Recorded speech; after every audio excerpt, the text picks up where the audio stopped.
Good evening, viewers, wherever you are. This is Afrique 24, and today we are going to discuss what we are seeing in happening in Kenya. First of all, my condolences to the families who have lost their loved ones in the fire tragedy that happened in Nyeri, and now we are told that Isiolo is also burning. So it is sad. It is sad that some of these boarding schools are on fire, and many families are grieving at this particular moment. We pass our condolences to the families as the Afrique family. And with me in the studio is none other than Boni. Boni is a media personality there in Kenya, and he would like to share some of his thoughts on what is happening with these tragedies that is happening across the country. But first, I would want to give you just an overview uh,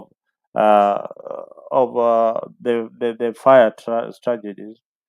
Schools in Kenya, particularly boarding schools, have been having this kind of tragedies. These fires have resulted to numerous fatalities, injuries for over the years. And what is the government doing about it? The recent incidents include uh, just about 24 hours ago. We lost 72 hours ago. We lost 21 students in Nyeri who were in a boarding school, and unfortunately, 21 of them are now dead. 48 are missing.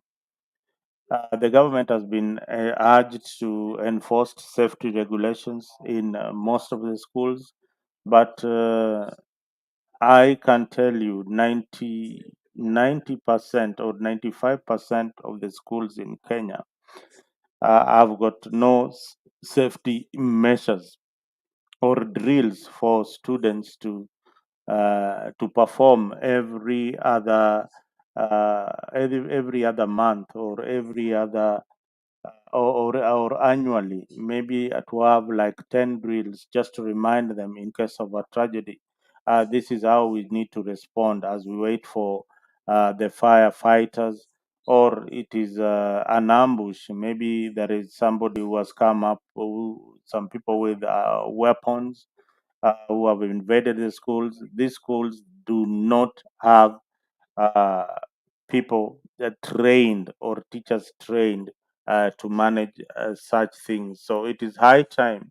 It is high time that the government of Kenya invests on teachers to give them the drills that they can teach the students in classrooms and in dormitories in case there is a fire outbreak. This particular incident, the most likely there was no fire extinguisher in that particular dome that killed all these students.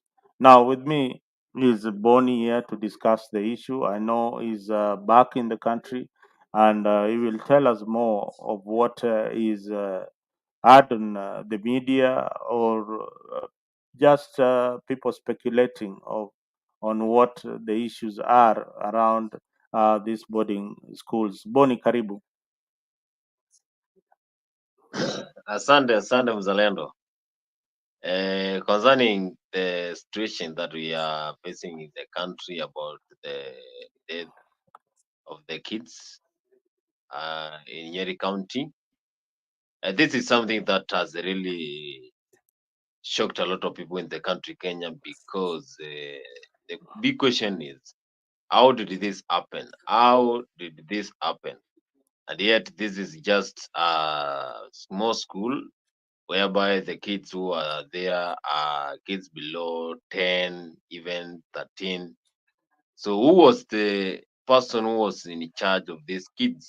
and where was he or she, and what was the main cause of this fire? So these are the questions that we have not received something that is constructive, a response that can be given to public.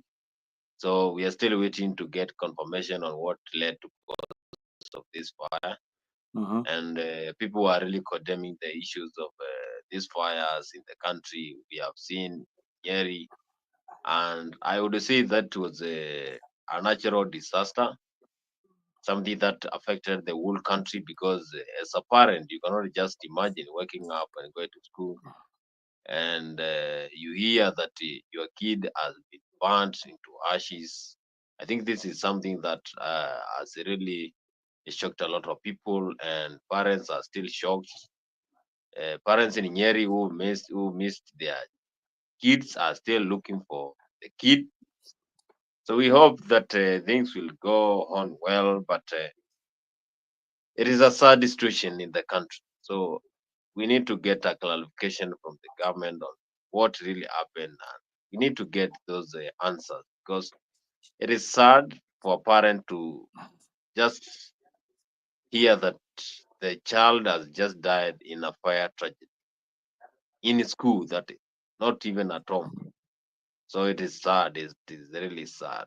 I will always say we need to get answers from the police on why this happened. 21 students confirmed already dead, and there are some of them who are missing, almost 48.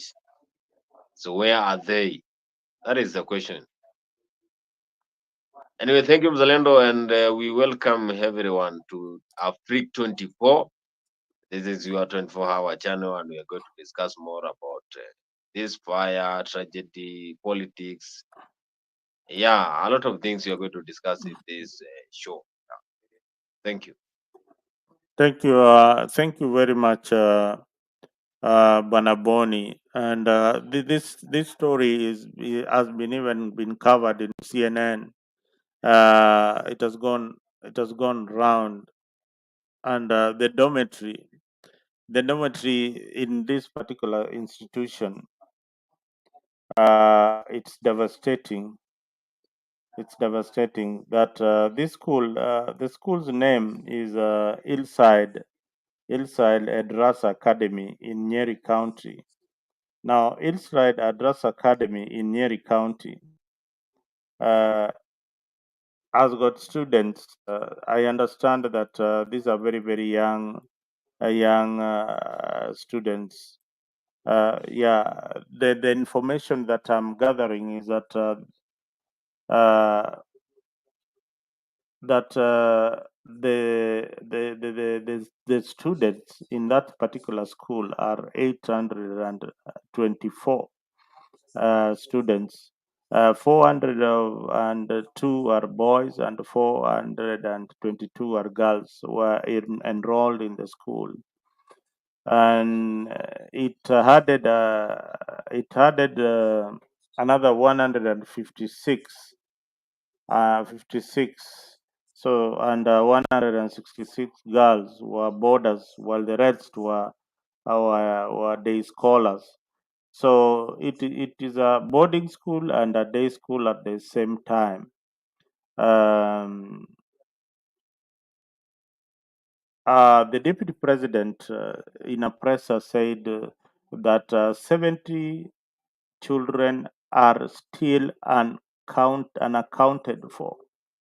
Uh, and are still unaccounted for. That is by Friday yesterday. They had got 70 kids who are still unaccounted for. So you can imagine what is going on uh, in this particular institution, and what is going on around the parents of and brothers and sisters of these missing kids. So it is sad. It is sad that we have to be in this particular situation in Kenya at this particular moment, where we have devolution, and we are assuming that this is the county for where the vice president comes from. So we hope that the firefighters were there in good time. We hope that this will not happen again. And even as we were still mourning this tragedy, Isiolo again is burning. Isiolo girls, I understand, is also on fire. So this is a season when schools are just burning in Kenya. We need to really find a permanent solution to this particular incidences, and more so to find a solution to stop these fires before they cause fatalities and tragedies the way they are causing to families.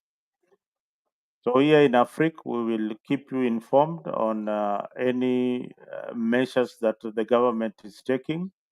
Plus, we will give you the numbers as they come to our studios of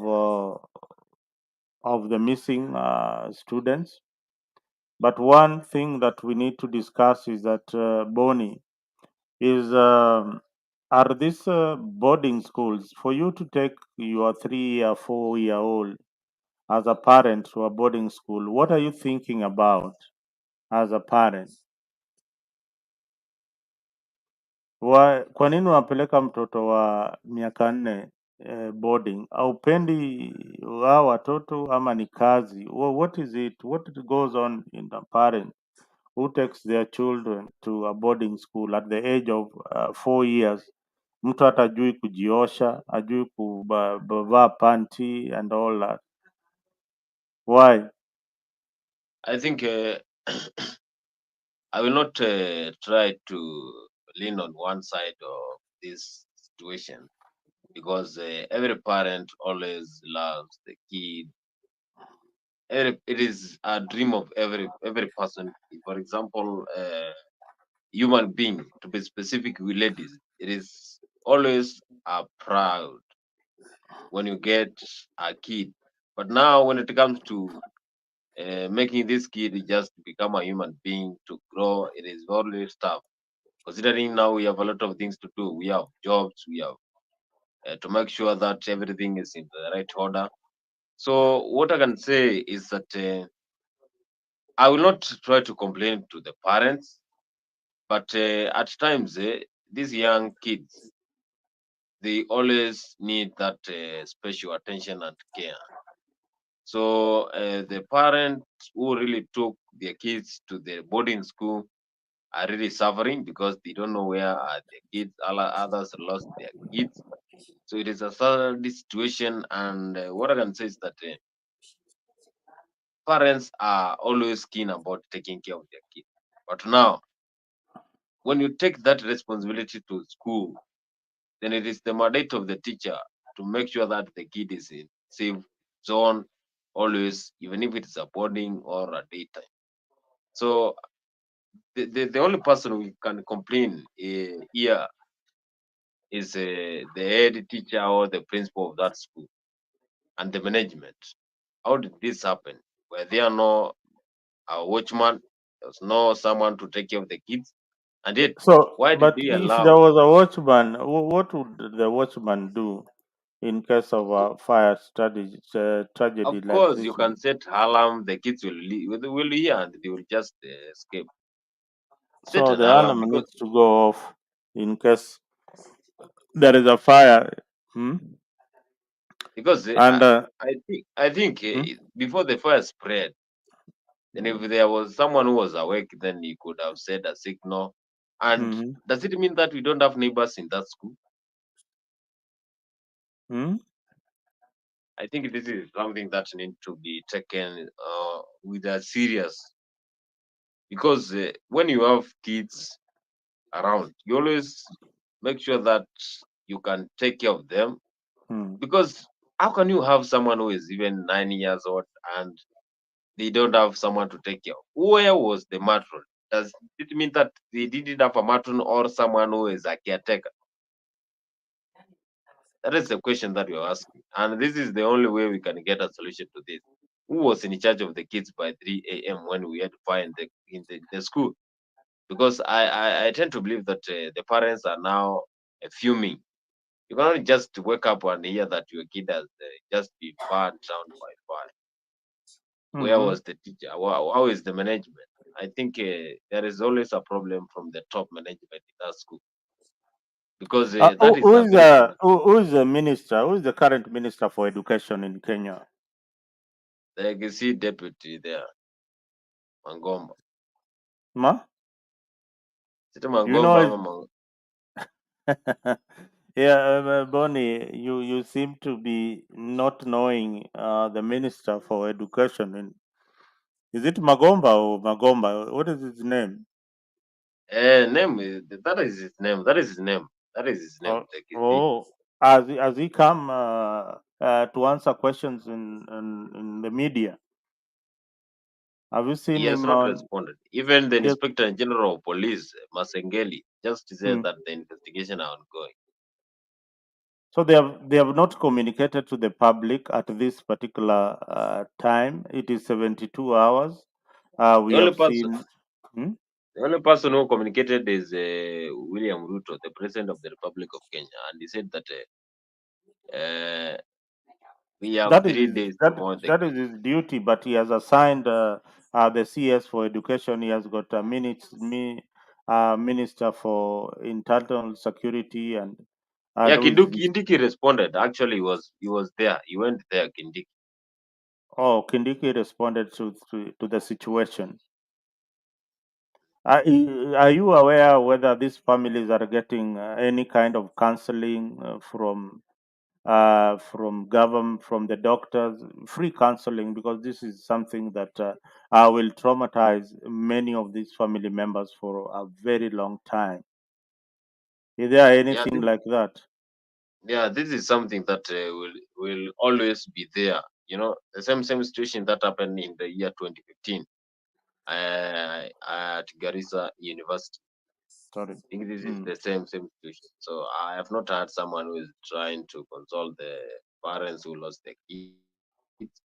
So I think the government has a lot to do to explain to the Mm. Kenyans. But you Mm-hmm. know, in Kenya we have a series of events, and these events go unanswered. The same way we had the Kwale massacre. Now people have forgotten about Kwale. Now they are focusing about the Nyeri. So for how long are we going to continue having those unfinished missions in our country? Yes, Bonnie is asking for how long are we going to have these unfinished missions, Mr. President, and commissions that are formed with no solution. So we need solution to some of these issues that are affecting our country. Some of them you can get them here on Africa. Number one is that for we need to revise and review uh, whether we still need these boarding schools. We have advocated for a very long time that parents are really suffering because of boarding fees, and the government is not bringing the fees down at any time soon. So before we get a bill on free secondary education, we need to look at whether it is still uh, viable for us to take our kids to boarding school. One of some of the pros and cons in boarding school is that it gives the child that environment that they need for learning and study time to help the and discipline in time. Yani, when the bell rings, they are in class. When the bell rings, they are at the dorm. Just management of time. It gives you that sense of management of time, which is important in the development of the children. But are these places where you can correct discipline? Boni is a boarding school, a place where when you take your child, you they'll come out like very very disciplined children and very very successful in life, or it's a place where we also hear of other activities going on in girls' schools. We have had the activities that go on in girls' schools. In boys' schools, the drugs that are involved in some of these boys' schools. Is it a place where you can trust that the teachers can take care of the learners? Bonnie. Yeah, I will say no. In a school, you cannot just take care of someone who is below 10 years old. So when it comes to this situation, if your kid is below 13, let him or her not go to boarding school. Because I believe someone who is below 10 years is very young. Let's just embrace someone who is almost 13 to go to primary boarding school or secondary school. Because if you take someone who is below 10 years, how do you expect that person to take care of her or himself? So we need to get some of the rules that are going to be posed into these schools so that we can You, save the you, know, lives of you the know, young. Bonnie, this is the argument of many parents, and I saw it when some of my siblings went to boarding school. That it teaches the child how to be responsible, to wash their clothes, to at their free time, even if they are 5 6 7 years, they already know how to wash their clothes and be responsible. But for me, I think that is torture. That kind of self-reliance at an early age, where the child needs to grow with the parents very close to them, they miss that opportunity to be parents of these particular children. Or what do you think, Bonnie? Yeah, same way. I think we should just stop this. Let's embrace someone to go to this boarding when you are just grown up and you're mature enough, taking Mm, care of yourself. Because now, if something that happened to our kids there back 2 days ago happens to your person, how do you think this one is going to be? Like you are a parent and you just go to school to get your kid and you find that he or she is not even there. Something has happened. So I think this is bad. Let's just stop this. I mean, let's impose rules into these schools that are going to make sure that the kids are in the same direction because this is the only way. If we impose specific rules, this is the only way we are going to win this argument. well, But now we don't have anything to even give us some information about what happened, the cause of the fire, who was there, a lot of things. So I think we should just say someone who is under 10 years should not even go to. But why should you allow someone who is young to go to boarding as a parent? imagine these kids will be very very lonely, homesick, homesick if they were used to a particular food that they were eating at home. I mean, it is sad. And then the cost are these schools very very cheap, Bonnie? No, they are not cheap, but no parents nowadays they want to give their children the best schools. That is why they can just even take them to boarding at 5 years. They want to give them the Mm-hmm. best education, but now anything that comes easy as a consequence. If Mm-hmm. you have a kid, then you should just have him. You should have anytime, any day after school, because that is the only way you are going to be assured that he is safe. But now letting him or a girl Mm-hmm. for this body, then automatic things might happen, and your kid is young. Mhm. At least someone who is in Form 1 can run to save the life. So we have a big problem there, something that needs to be checked by the Minister of Education to make sure that those kids are well protected. Because if they are not protected, then things are going to be very worse.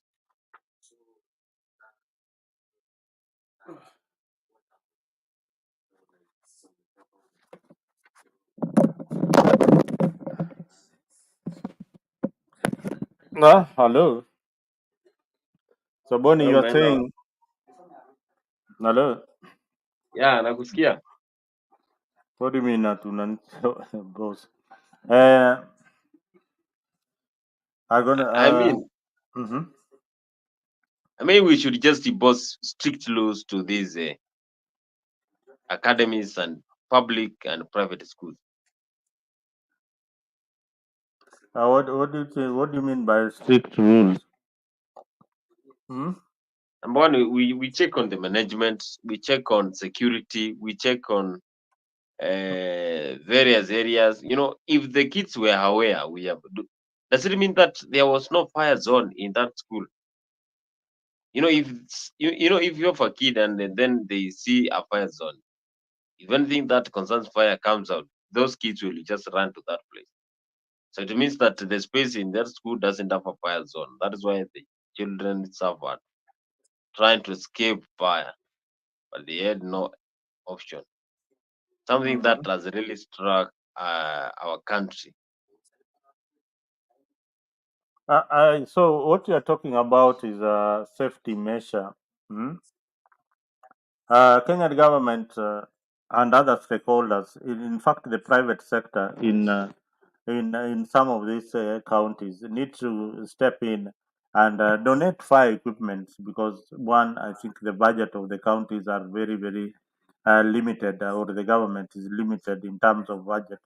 So the private sector, they need to come up and install fire equipment. That is just a donation as a CSR to these particular schools in your environment. Then the government should also come with a safety audit. How safe is some of these schools that are private? That is something that needs to be done by the government of the day. Minister of Education is here. If you are listening to me, the Minister for Internal Security, there ought to be an audit or a drill in case for the safety of our children in this institution. If we must have boarding schools, all boarding schools must adhere to this kind of program, and there must be trained personnel who can teach the learners how to behave when in case of any emergency.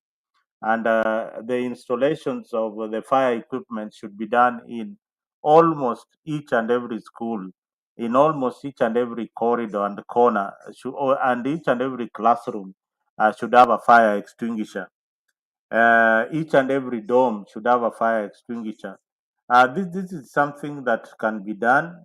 There is a lot of money that is being pumped into the schools for capitation and all that. That money can be channeled to some of these activities because principals, uh, let us not be people who are greedy.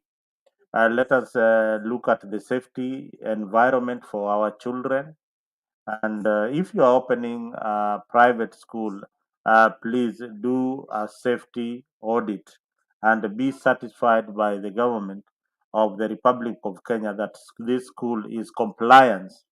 It is compliant, and it can be given a go ahead to admit students to that particular facility. That is very very important. So if any government official is listening outside there, please, here in Africa, we give you solutions. We will complain, but at the end of the day, we will give you the right solutions that can help learners in our schools. Another thing, Bonnie, there is the issue of the school buses. These school buses are not safe at all for learners. They are not safe at all for learners. Most of the school buses, you see students not buckled up. in those buses. The buses should have some kind of kit each and every time there is an emergency. There is always a teacher on board who can help, or somebody on board who can help other students apart from the driver. So when students are going for a trip, then there is an emergency kit that should be available. There must be at least 3 4 doors that are called emergency doors for students to get out in the dorms and in the buses that they will be traveling with to these particular events.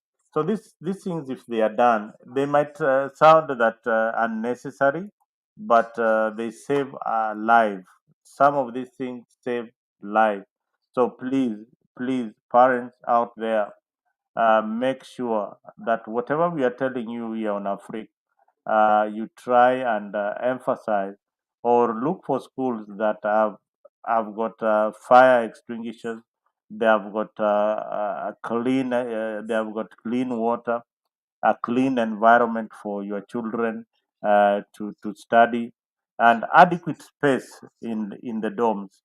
So this particular dorm could have been having more than 200 students, and its capacity that is recommended by by the engineer or the constructor is maybe 40 people. So this is something that should be looked into. If that was looked into, then we would not have a tragedy of that kind of magnitude. There would have been enough space for the kids to move. Some of these kids probably died during a stampede. Others were maybe carbon monoxide poisoning. So we never know. We want to see the report as soon as possible, so that we can look for the right solutions in these particular schools, apart from what I've just given you. Now, Bonnie, another issue is the issue of blackouts in Kenya. Tell us about these frequent blackouts. And I thought that now we have a grand coalition government, and Mr. Raila donated his best. Yeah. Why do we have frequent blackouts? Maybe you can tell me, because each and every time I call you, you tell me I'm in a blackout. Sina stima na stima ijakatwa. Ni nini haswa inafanyika Kenya ambapo hawana stima kila wakati, na ilhali tuko na waziri mpya bwana Wandae? I think this is something that has been there for a long time. We have been missing power in this country for a long time, but now it doesn't mean when Opiyo and I has come into position that we will be losing power. So we should not judge him by just 1 week to the work. But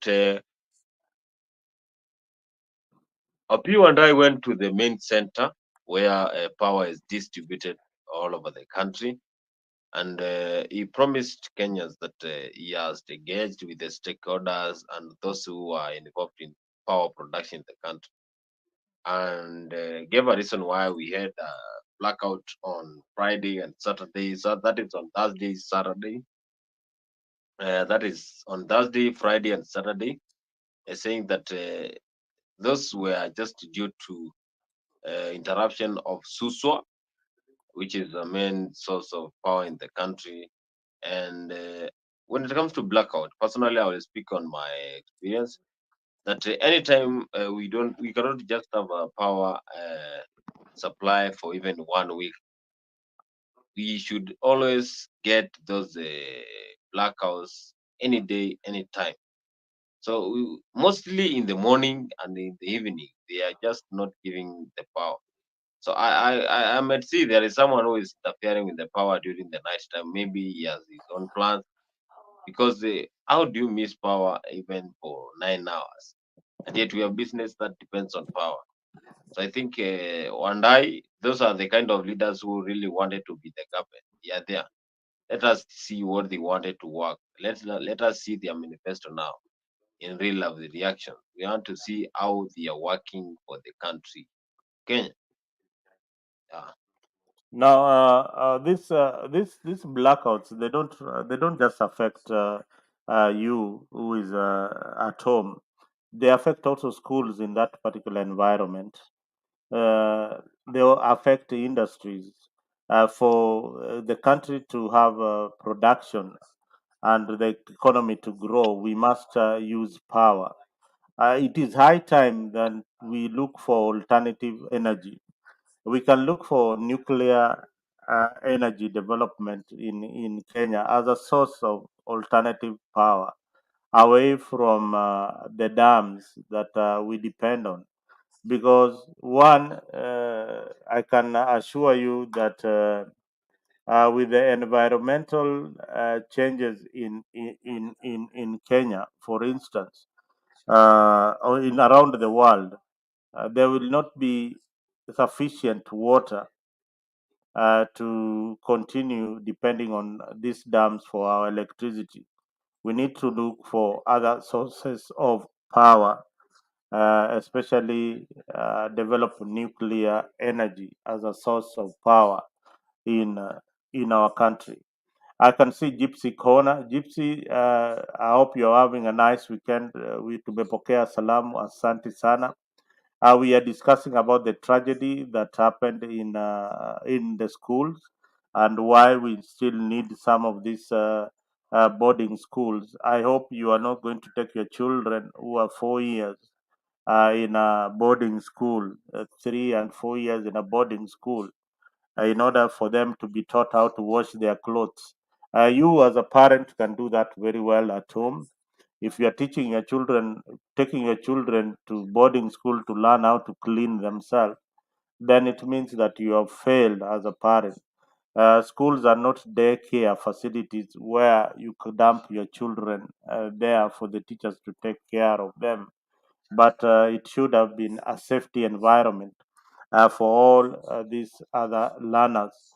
The schools ought to have got fire extinguisher.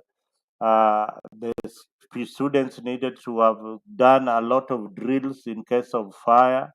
There ought to have been so many exits in the particular dormitory, maybe one, maybe two or three exits in case of a fire. The population of the students ought to have been regulated in this case. So we still have a lot of questions to ask the principal of that school. We have a lot of questions to ask the Ministry of Education why this school operated under such circumstances. And we also need to see the compliance certificate of this particular institution and all the schools that are still operating as boarding schools. Are they really compliant? So these are the kind of questions that we are asking you in the comment section. You back at home, join us. And one thing I would want to emphasize is if you're following us on X, make sure that you have subscribed to our freak. If you are on YouTube, make sure that you also subscribe and hit that bell so that when we have these particular discussions, you can join us in this important discussion and give your opinion. Don't just stay at home and wait for the government to decide the fate of your children. Be on the forefront to decide the kind of measures that the government ought to take in order to ensure that our children are safe. And the parents, especially single parents who like taking their children to boarding schools, now some of them will be left childless after this incident. So you need to weigh, you need to look at it very critically. And maybe employing a nanny and having your children going to day school would be the best alternative for especially for 3 years, for 7 years and above. And not even about age. I have always advocated that boarding schools are not the best for our children in Kenya. Boarding schools are like death traps. That's the way Gypsy Corner has put it. It's a death trap for our children. It is not a correctional center. You can you can see, Bonnie, what really happens when you are taking your child for the first time in an institution in Kenya. Ukiona ushaona, Boni, how was your first day in a boarding school? Siku yako ya kwanza ile wazazi wamekupeleka boarding school, how was it? Give me the experience, your personal experience. Ulisikiaje? My personal experience when I was I went to boarding school when I was in class 6, Wewe ndio wale and walichoka, walikuwa wamechoka, wazazi walikuwa wamechoka nao. Okay, sawa, endelea. so I can't remember, but what I used to remember is the morning hours when we used to wake up for morning preps. That is the only thing that I remember. I used to go to the class with my blanket. Sasa unaenda mtoto wa class 6, what are you reading for preps? I really don't understand what I used to go to do in class 6. In class 6, we were having a boarding school. 7 boarding. Maybe class 8 you can go for a boarding, but 6 So you are waking up at 6 a.m. in the at morning, 5. 5 a.m. in the morning. Umekunywa kitu saa hiyo? Kauji unakuja kupata kauji huko saa tatu saa 12 hapo ama saa 1. Uji bila chochote. Uji hata haikuwa na sukari wakati wetu huko Ukambani bwana. Uji ni ya maji. Uji So inakaa tu ni umepiga uji, ala, ukishapiga uji hiyo saa 12, niambie tu routine yako. Wewe ni mtoto wa class 6, umepiga uji, unarudi kwa class. sasa, si uji sasa. Ukishapiga uji ya saa 1, si lesson zinaanza saa 2. Lesson inaanza saa 2 hapo sasa. Mhm. Lesson zinaanza saa 2 hapo mpaka jioni uende Mhm. games. Hiyo mateso bwana. Mzazi mtoto wa kwenda boarding siku hizi ni mtu mwenye ako high school. Mwingine akae nyumbani. Siku hizi hata masomo haina maana sana. Masomo haina? You are talking like my son. Ati masomo haina maana? Eh, Boss, masomo ina maana. Usiwahi sema masomo haina maana. Masomo ina maana. Bila masomo hatungekuwa hapa tunaonana na wewe hivi tunaongea vile tunaongea.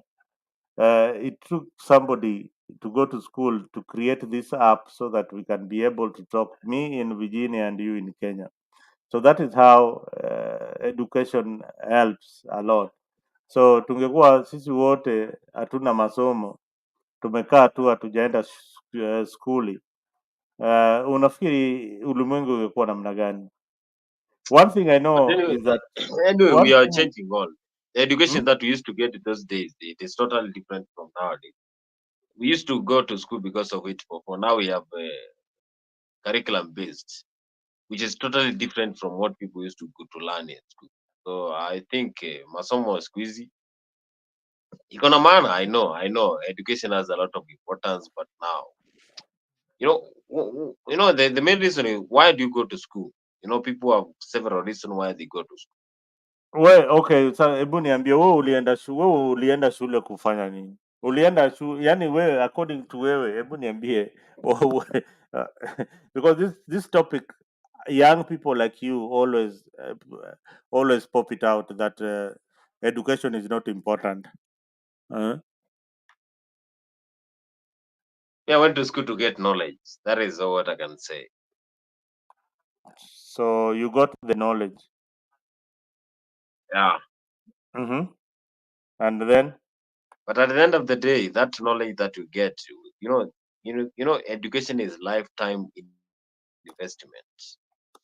So the Mm? parents want to get outcome of that investment. Mm-hmm.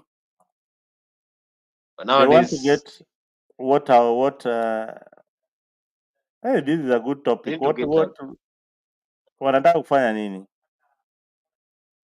they need to get output. They need to get something from your education. So getting a job out here, it is where people draw the line. Hmm? So you know uh, do you know there is something that you ought to know about education that I think most young people miss. And education in the world that we are in gives you an opportunity for career career development. If you want to have some skills in a particular field, like you, I know you are in media, you need to be educated in media. You need to know a lot about media so that even when you are practicing, you know how to use the camera, for instance. That is what a good education helps you in. So you use it practically, and after learning, you can get employed in a media house. Now, education is also something that it is it's a tool for economic growth, and of course, if you are educated, then it improves your living standards. So when we are growing up, we were seeing that people who are educated, they get good jobs and they get a good salary. So your standard of living cannot be compared to somebody who has not gone to school. I hope I'm very, very clear, Bonnie, about that. Bonnie, are you still there? Yeah, yeah. I'm listening. I'm listening. So education promotes some kind of equality, regardless from uwe mtoto wa maskini, uwe mtoto wa tajiri. The education creates that balance. This is the only time that you can beat a kid from the rich family because you are educated. This is the only time that you will share the same institution of learning, if it is university, with somebody from a very influential family or from a rich background. This is where the poor also shine.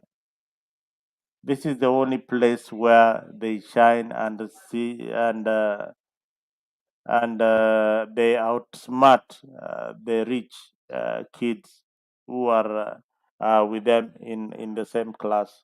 Now this is a place for innovation, opening your thoughts to science, a world, and creating an environment where you can be a solution other than a burden. If you go back to the village and you find people who dropped out from school, a good percentage of them, like 98% of them, will be doing so poorly back in the village. Those who have not developed any kind of skill in business or yeah, in business mostly, so they will not be doing so good. But those who their peers who went to school will come driving in cars. They will share some pleasantries about life in the city compared to life in the village.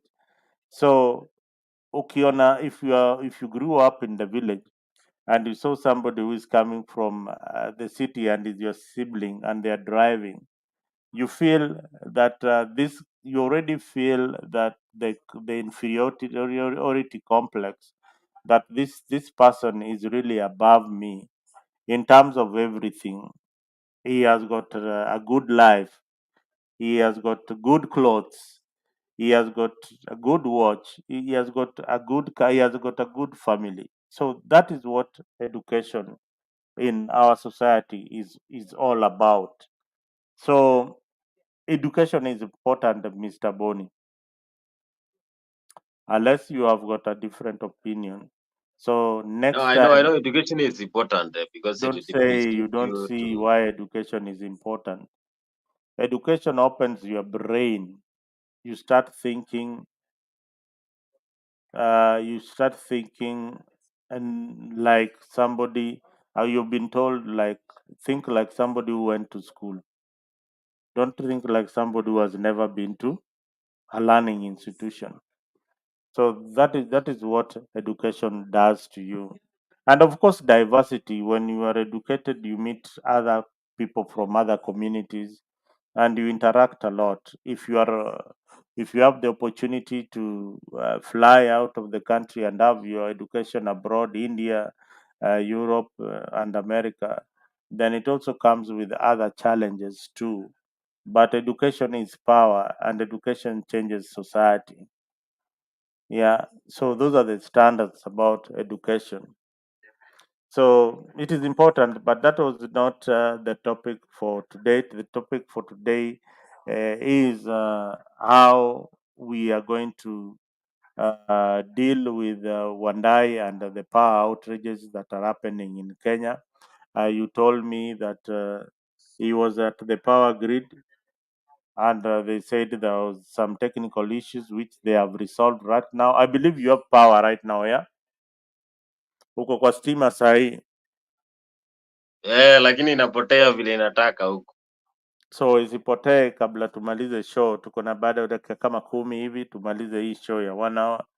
But I am glad. So the people who are back at home, people who are watching Africa, please care to join us in this discussion.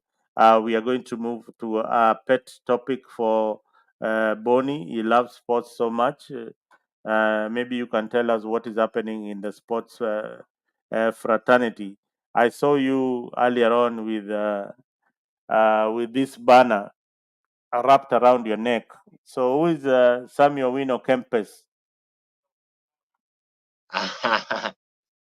Yeah, absolutely. We have one of in our country, Kenya, football crisis has been as a major problem. So we have our very own former football midfielder and also someone who has played for Gor Mahia, that is Samuel Wino Kempes. Those who know Kempes long time ago, if you have been following history of Gor Mahia, Harambee Stars, Kempes has been one of the best in midfield, and actually that is East African time yesterday. Here we are past midnight. So yesterday he officially launched that he is going to vie for FKF president. That is why he said that he's going to vie. He said that he has the rights to qualify and also he has the rights to go for FK president come this year, whereby Nick Mwendo, who was served for 8 years, is going to quit. This is a tough battle between Hussein Mohammed and Kempes Mwendwa. You know, Mohammed is there. A lot of presidential aspirants have really been following this FKA president. So what I can say is that Kempes has given his manifesto actually, and we are going waiting to see what is going to happen for the next month when we have the campaigns for FKF. So what I can say is that Kempes has been a key player in this country, and he said that he is ready to change the football crisis in this country. Bearing in mind that we have the AFCON bid come 2027, whereby we are going to host the AFCON, and now we don't have even the infrastructures. He said that he's going to make sure that Harambee Stars qualify for the AFCON, SECAFA, all those because we have been suffering. So Kempe said that we are going to be assured that when he gets into this seat, then he will win, and when he wins, then football will be back. You saw Kenya playing against Zimbabwe, and for real, we were struggling. Although we were playing outside the country, and that was our home ground in Ambole Stadium, Uganda, but still we had no fans. And he said that fans momentum was very key because it gives players that morale to play, and they can even score goals. So he's assured that he's going to bring football back in Kenya, make sure that the federation is the right order, and he is ready to serve Kenyans when it comes to football matters. That is Samuel Wino Kempes. He launched the presidential aspirant in our football today. That is today. If you are following from Virginia, California, or France, Gipsy. Yeah, Mm-hmm. that is all what I heard about Samuel Wino Kempes. Mm. So, did you what is it that Samuel Wino Campus is offering uh, us Kenyans that is unique from what Nick Mwenda is doing? Zalendo, I think I have said that. Hmm? I have answered that. Oh, you answered that. Yeah. So what? Just give me. I mean, maybe I didn't get. You only told us that Samuel Kambi. Wino Kempes is saying that he has the right qualification for being the president of the FKF Federation, Mm. and saying by the kind of qualification that he has, he's saying that he is the most qualified candidate for the FK presidential aspirant. Who So, is supporting campus? of course, he is being supported by former Arab Stars coach Jacob Ghost Pule, Mm-hmm. and also is being supported by former that is Arambe Stars midfielder, that is Sham Sholei, Mm-hmm. and Is Sammy vying for any seat this time round? no, some is not vying, but is supporting. Oh,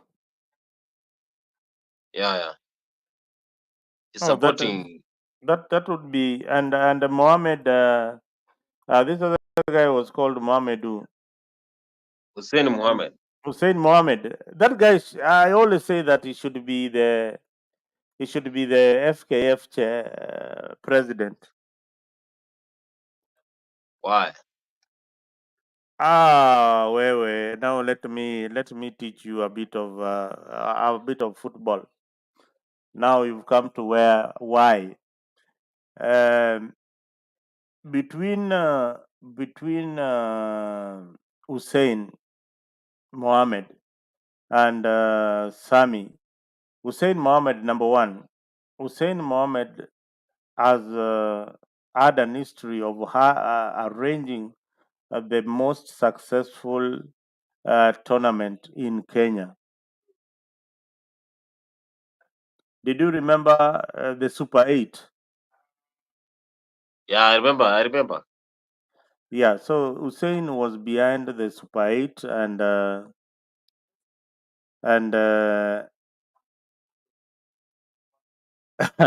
awesome. Yesterday I had Penny inviting you to sound candy to talk about Ruto. No, oh yeah, I know Penny would invite me to such shows, but I want to stick to my lane. We were we were kicked out of that particular show, and we wouldn't want to go back there. That's why we came up with a freak that is open to us to say what we want and to do the right thing for our country, especially when things are not going so well. We hope that we will be the voice of reason. And awesome, you guys have been wonderful at sometimes supporting the government, but we have to create a balance when we are supporting the government. When they are not doing the right thing, we have to to correct them. That is the only time we'll have a civil society, a civilized society. And I keep on saying this. We have to work really, really hard to get the kind of government that we want. Some of these leaders, Raila Odinga, William Ruto, they are on their way out. This country will be left for Awesome, Gypsy Corner, Boni, and many, many other Kenyans who want to lead. So we must correct government, even when they don't want to be corrected, even when people are losing lives and they can't be accounted for.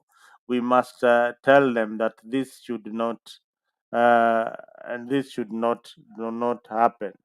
So sincerely, we must control the conversation.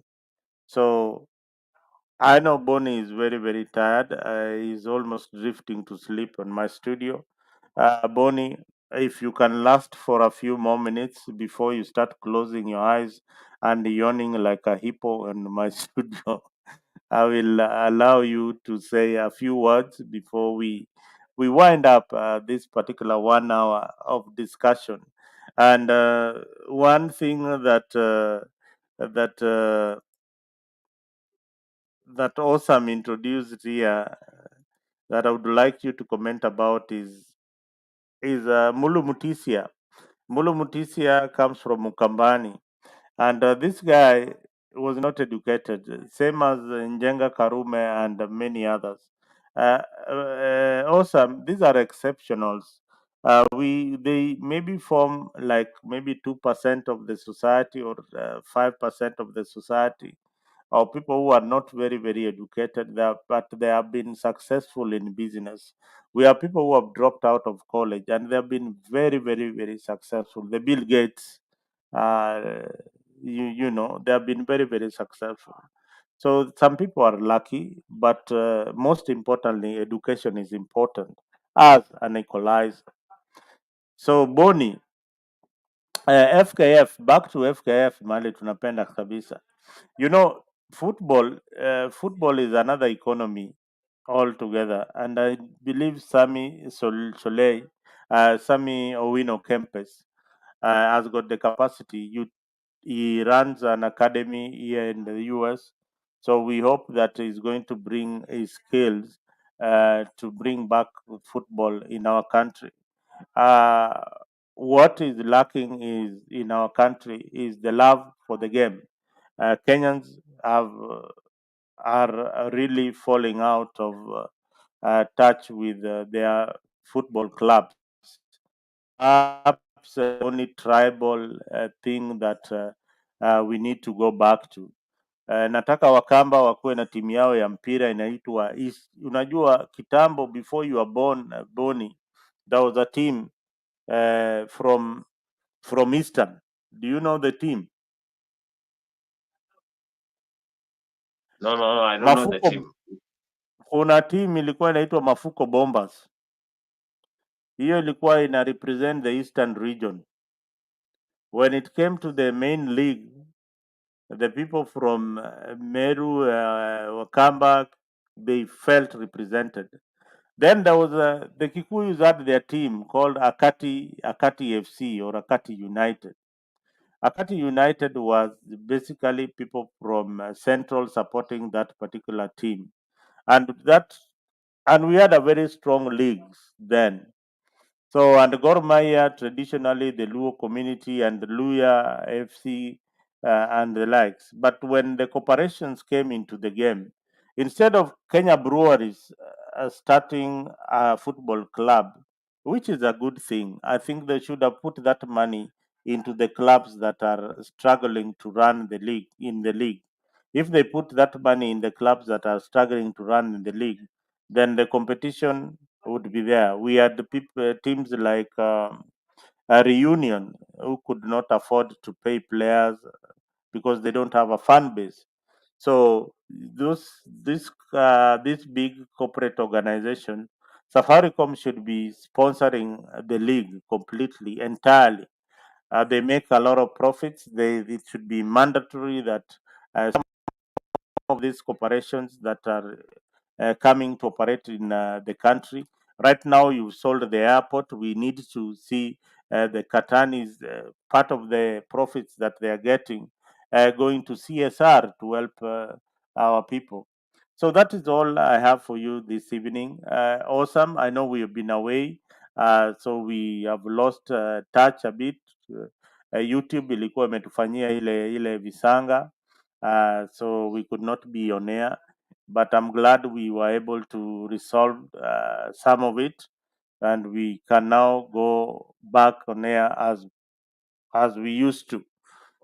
So those of us who have been waiting away, our shows will be still here on Freak 24, because this is where we belong. For the family members who have strayed to the neighbor's house, tell them to come back and we build our team. Yes, Osam is reminding me of Shabana FC. I talked about Shabana. I nearly played for Shabana as a youth, but my parents didn't allow me to play football for a club like Shabana.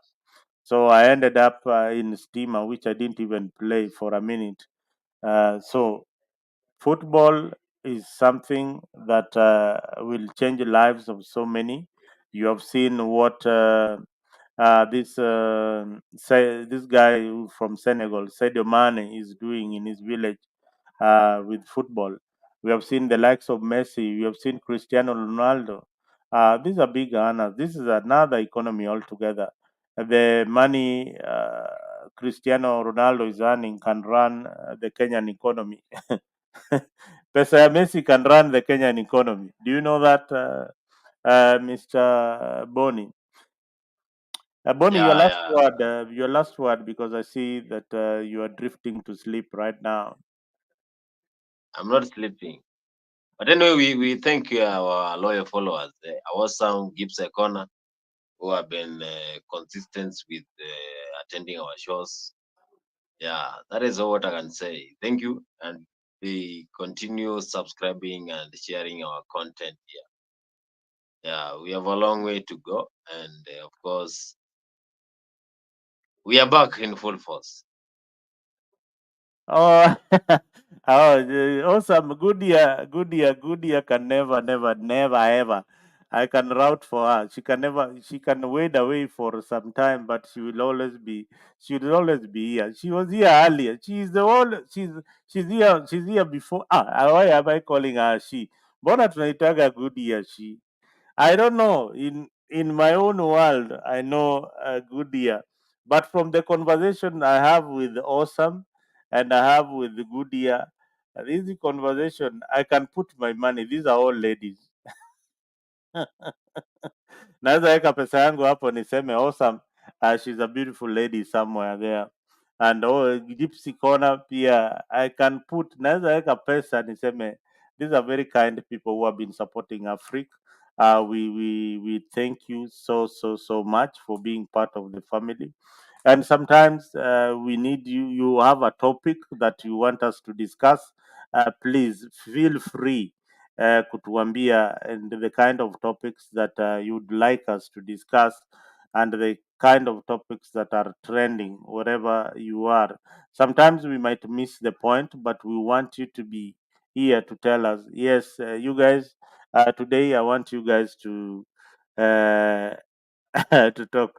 No, awesome. No, awesome man. No way. That one I can put my money. You are a lady. Pengine unaitwa Lucy. You are a she somewhere. No, no, no. Unaitwa Lucy. Na Gypsy Kona yeye alishakataa kutuambia identity yake, but sisi tutampatia identity. She's a he or a he or she any. Tutawapatia identity because we don't really know who you are. Ama nyinyi ni wale maspies, wale people who are planted by the government of Kenya to watch what the social media is doing. So that can also be there. But at the end of the day, we want to do the right thing. We want to do the right thing, and the right thing is to talk about our country. and talked about it passionately. If you see Awesome the way and support William Ruto, uh, that is the kind of passion that we want. If you see Boni mixed in between, supporting Kalonzo Musyoka. No, Boni has never supported Kalonzo Musyoka. Huyu ni mtu wa Raila damu. Boni, are you still with Raila Odinga? Are you still going to vote for him in 2027? Yeah, Boni, these are Raila diehards. They will never, never, never get out of that of that Baba camp, and so many other people. We appreciate your choice. For us, we support good governance, we support accountability, we support the future of Kenya. We don't want to look at it just with Ruto. We want to look at the future of Kenya beyond William Ruto.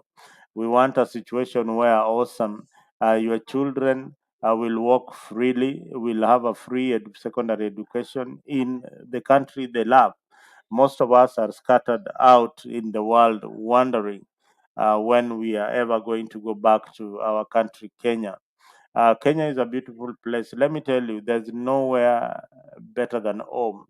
Here, where you are, where be it in the US, whether you are a citizen or not, you feel it. You feel like you are not in the right place. Home is always best. Unajua, you know when you walk in your village, yeah, you walk in your village, you feel very, very proud, and people know you and they respect you, and they greet you warmly as the son of the soil. Oh, that is very, very important to some of us. Yes, Gypsy Corner is saying, I support Raila for EAUC. Boni, Raila atashinda hii kiti ya AUC? Raila for 2027 general election. Me, I don't care about AUC. Mine is Raila to be the president. I get my 6,000 every month. We Gypsy Corner, unasikia hiyo? Raila atapingana na Ruto tena 2027. Mm. Anyway, that is political madness. Now hiyo ndo inaitwa political madness. Hiyo hata sijui ni nini. Hiyo ni kama kukula Indomie na kuishi na Indomie for 1 week na useme utasurvive na wewe ni Mkenya. Haiwezekani ama? Boni, that is wishful thinking. Wishful thinking. But we support Baba, and we hope that he wins this particular seat. The man from Djibouti is also making inroads. I saw a clip where alikuwa huko with Raila Odinga huko nini huko China. And Ruto has really campaigned for Raila Odinga, and I give him credit for campaigning for Raila, even at the international stage. Ruto was there for Raila Odinga. I can't say I can't say that Ruto has not supported Baba. But what is it? What is this seat for us here in Kenya? I've asked myself that question a lot because the former EAUC commission, I've not even seen him visiting a country like Kenya. So I don't know what kind of policies that at this time round Raila will implement in the environment or in infrastructure that will affect us greatly, or the kind of unity that Africa wants, that it needs Raila so much to be on that particular seat, to deliver it for Africa. Raila will not only be delivering for Kenya, he will be representing Africa. So good luck Baba, tunakutakia mazuri.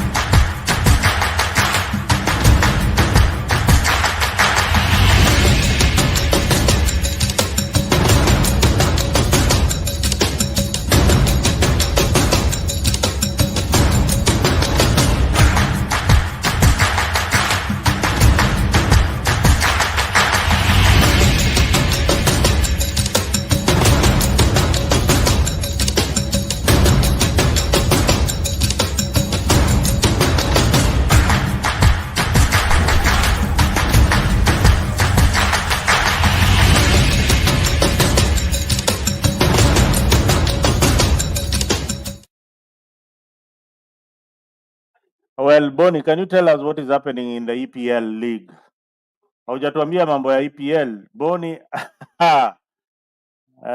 we want to know what is happening in the EPL league. Boni has disappeared. So I don't know what games are there tomorrow in the EPL league. Somebody out there, can you please tell me ni game gani ziko kesho, which we will want to analyze in the EPL league tomorrow. So Gypsy Raila will implement Raila will implement the SGR all the way to Congo. Boss, tumenunua train inakaa kama smoky, inakaa kama ile mashini ya smoky. Tanzania have got a bullet electrical train. Tanzania electrical train. Let me find it. No one the difference. Tanzania electrical train. Let me find it so that you can see the difference between.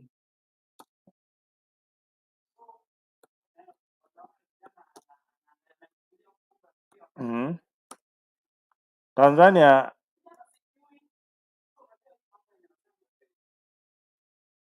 wako na the new.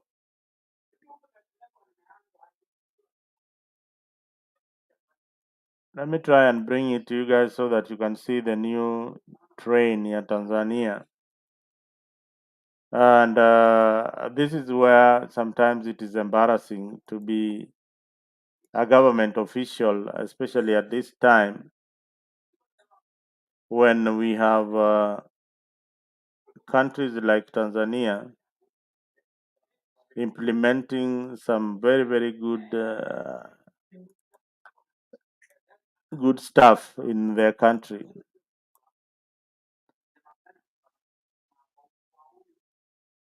Mhm.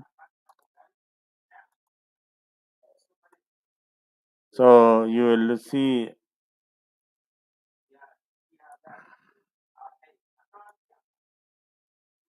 Oh, this is Mise.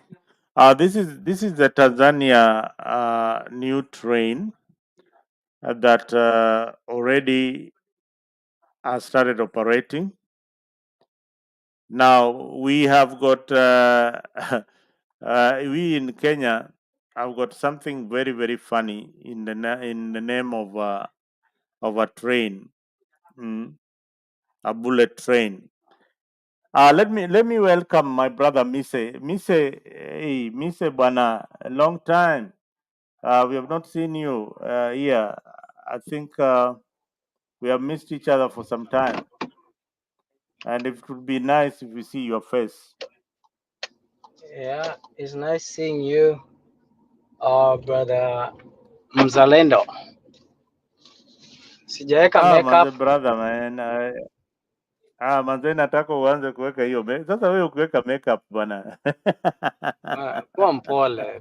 Be kind. Be kind. This is not how you welcome a brother. Bana, do you Yeah? know one thing? One thing I was taught that men don't wear makeup, and ile kitu tunavaa, especially women. I posed a question here on my page, and I want you guys on I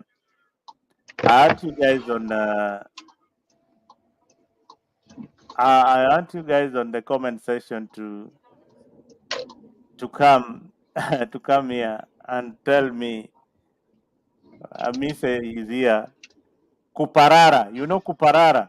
Kuparara ni nini na Kizungu? Dry skin. Uh-uh. Ala- Kuparara. Guys in the comment section, kuparara ni nini na Kizungu? it's just dry skin and oiled skin. No, it has one word. No. It has one word. Dry and skin. That's not one word. Kuparara. You see, kuparara is not divided. It's just one word. Kuparara. That's Swahili. You know, Swahili is different from English. Even I the know, syllables, I know. vowels. Okay, Yeah, dry skin. One word for dry skin is what? in Swahili. In English, in English, dry skin. No, it's. I don't know, but I don't know of any word. It's dry skin. Unajua ama mzee No, ameingia. Unajua mzee akiingia atakuja ataleta anaweza tusaidia hiyo maneno. I, mzee Penny, long time. Although Penny, we talk frequently, and we just spoke a few hours ago with one Penny. But one thing I'm glad to see you guys. You have been wonderful supporters of Africa. So karibu sana bwana Penny. Awesome huko anauliza Penny was really campaigning for me to go and give my points on Sound Candid about about the situation in our country. But today, today I need the wise counsel of you wise men, to tell me this issue of schools. Penny, salimia Yes. salimia your fans. There are people here who have been missing you so much. Mm. Nawazalimu sana. Sikujua ulikuwa unasikiza ile ya sound candidate talk. No, no, no, unajua ndio nani Osam ananiambia hapo kwa comment section that Penny was really rooting for you to join Soundcarded, ukuja uambie sijui what.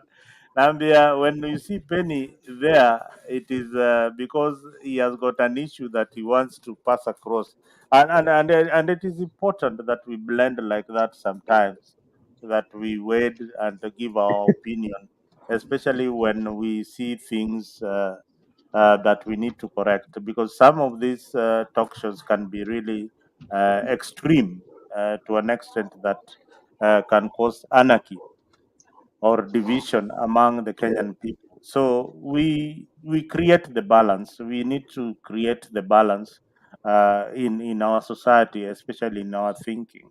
There are some things that you can say on a social platform, and people will take it literally like that and implement that. They had it from Penny, and that is what we are going to do.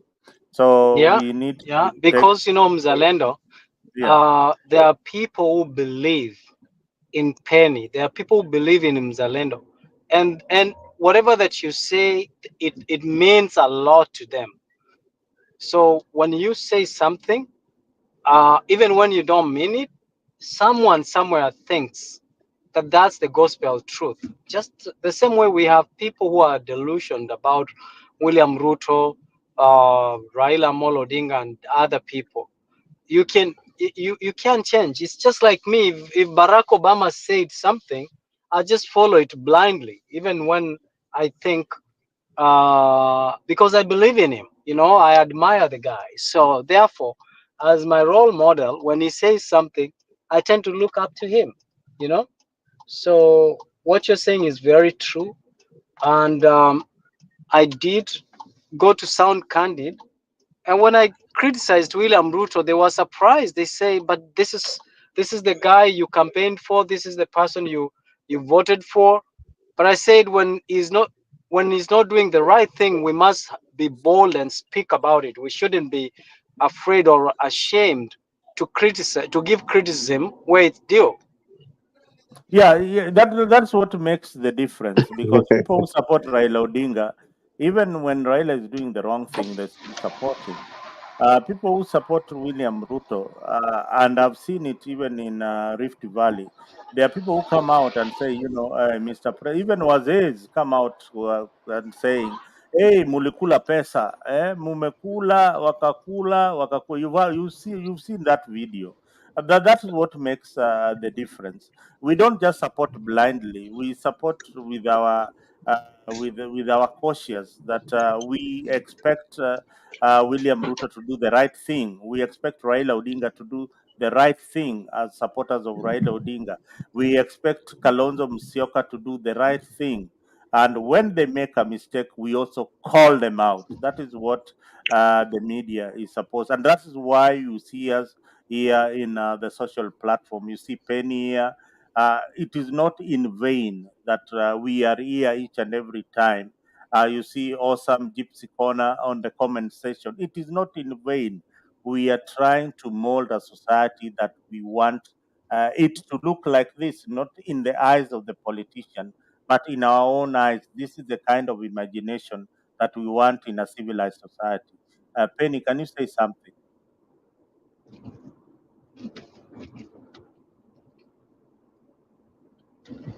Penny, Penny is lost. Maybe akona wageni. So that is how we want to. Penny, you are not. Maybe are you back, Mr. Penny?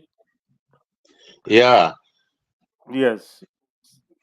yeah, walileta Misi wakasema Misi alikuja hapo na ule Mm. asikuja hapo ni wewe peke yako. Nikawaambia huyu ni rafiki yangu nazungumza naye all the time, so I will see whether he can come. But Uh, ile niliwaambia ni kwamba the Ruto ambao we supported is the one. Mimi nilisoma kitambo sana, nikasoma hiyo economics kidogo, ndio ilikuwa inasema bottom up economics. Hiyo ndio East Asian countries and Europe did na wakaendelea, lakini you cannot develop with corruption being so high. Na unajua mzalendo, nilienda huko nyumbani nikashangaa kwa corruption especially in police, kwa chief, everywhere. Now this guy wanasema ati Kindiki is the one of the best CSs. Hii kazi gani anafanya? Nilikwenda kwa social group ingine inaitwa Nyasa for UDA, nikawaambia this moral that you guys are praising, let him fight corruption first before we can praise him. They kicked me out. Wakaniambia corruption wewe unaanza. But you have to be a leader. You have to be a leader to say, this is the direction we have to go. This is the direction that we don't have to go. That this Kindiki or Omolo, Raymond, they are not giving us any leadership, direction of how it is that we could still kill corruption. Nyayo House is the den of corruption. Ukianzia kwa ground floor mpaka juu. So hiyo ndio ilikuwa inanifanya nilisema hii Ruto is not the right person. Na kuona sasa wameshikana na Raila, wamechange Kenya inakuwa kama ile ya Moi. When you bring Ruto Raila, like Monote has at least 30 to 40%. Na huyu Ruto ilikuwa na kama 50 ama up to 60%. Ukiweka pamoja yote inakuwa over 70. That's a dictatorship in its way, any way you want to say it. And we are a third world country. There are countries that have parties that have a population like that. They come out Japan, South Korea, Germany. South Korea, their president is in jail. Japan, ukionekana tu na, yani if their companies does anything, the owner, the CEO ama ule anaendesha, he has to resign or they kill themselves or whatever. Lakini not in Kenya, not in third world countries. So we are not going to the right direction. Nikawambia kukubaliana nao, ndio nikasema yes, you guys were right, lakini the way Raila is even wrong. Kwa sababu wengi tu, I grew up in the 70s kuona yu Raila vile alienda 80s. It is sympathetic. It is, anaingia kwa serikali, kila serikali anaingia tu, alafu anaacha watu yake wanakufa, and that is the guy that you follow blindly. That I would never. And when Ruto said that I want vibrant opposition, that's what we wanted. But when we saw that the opposition has been bought and gone to one direction, na wanaiba, then I disagree with them completely. Lakini kuona kama huyu ndugu ya Mise Borara anaingia hapo, ni mzuri sana. Na Kebaso Morara, when his daddy died, I was in Form 1 at the Nyanchwa.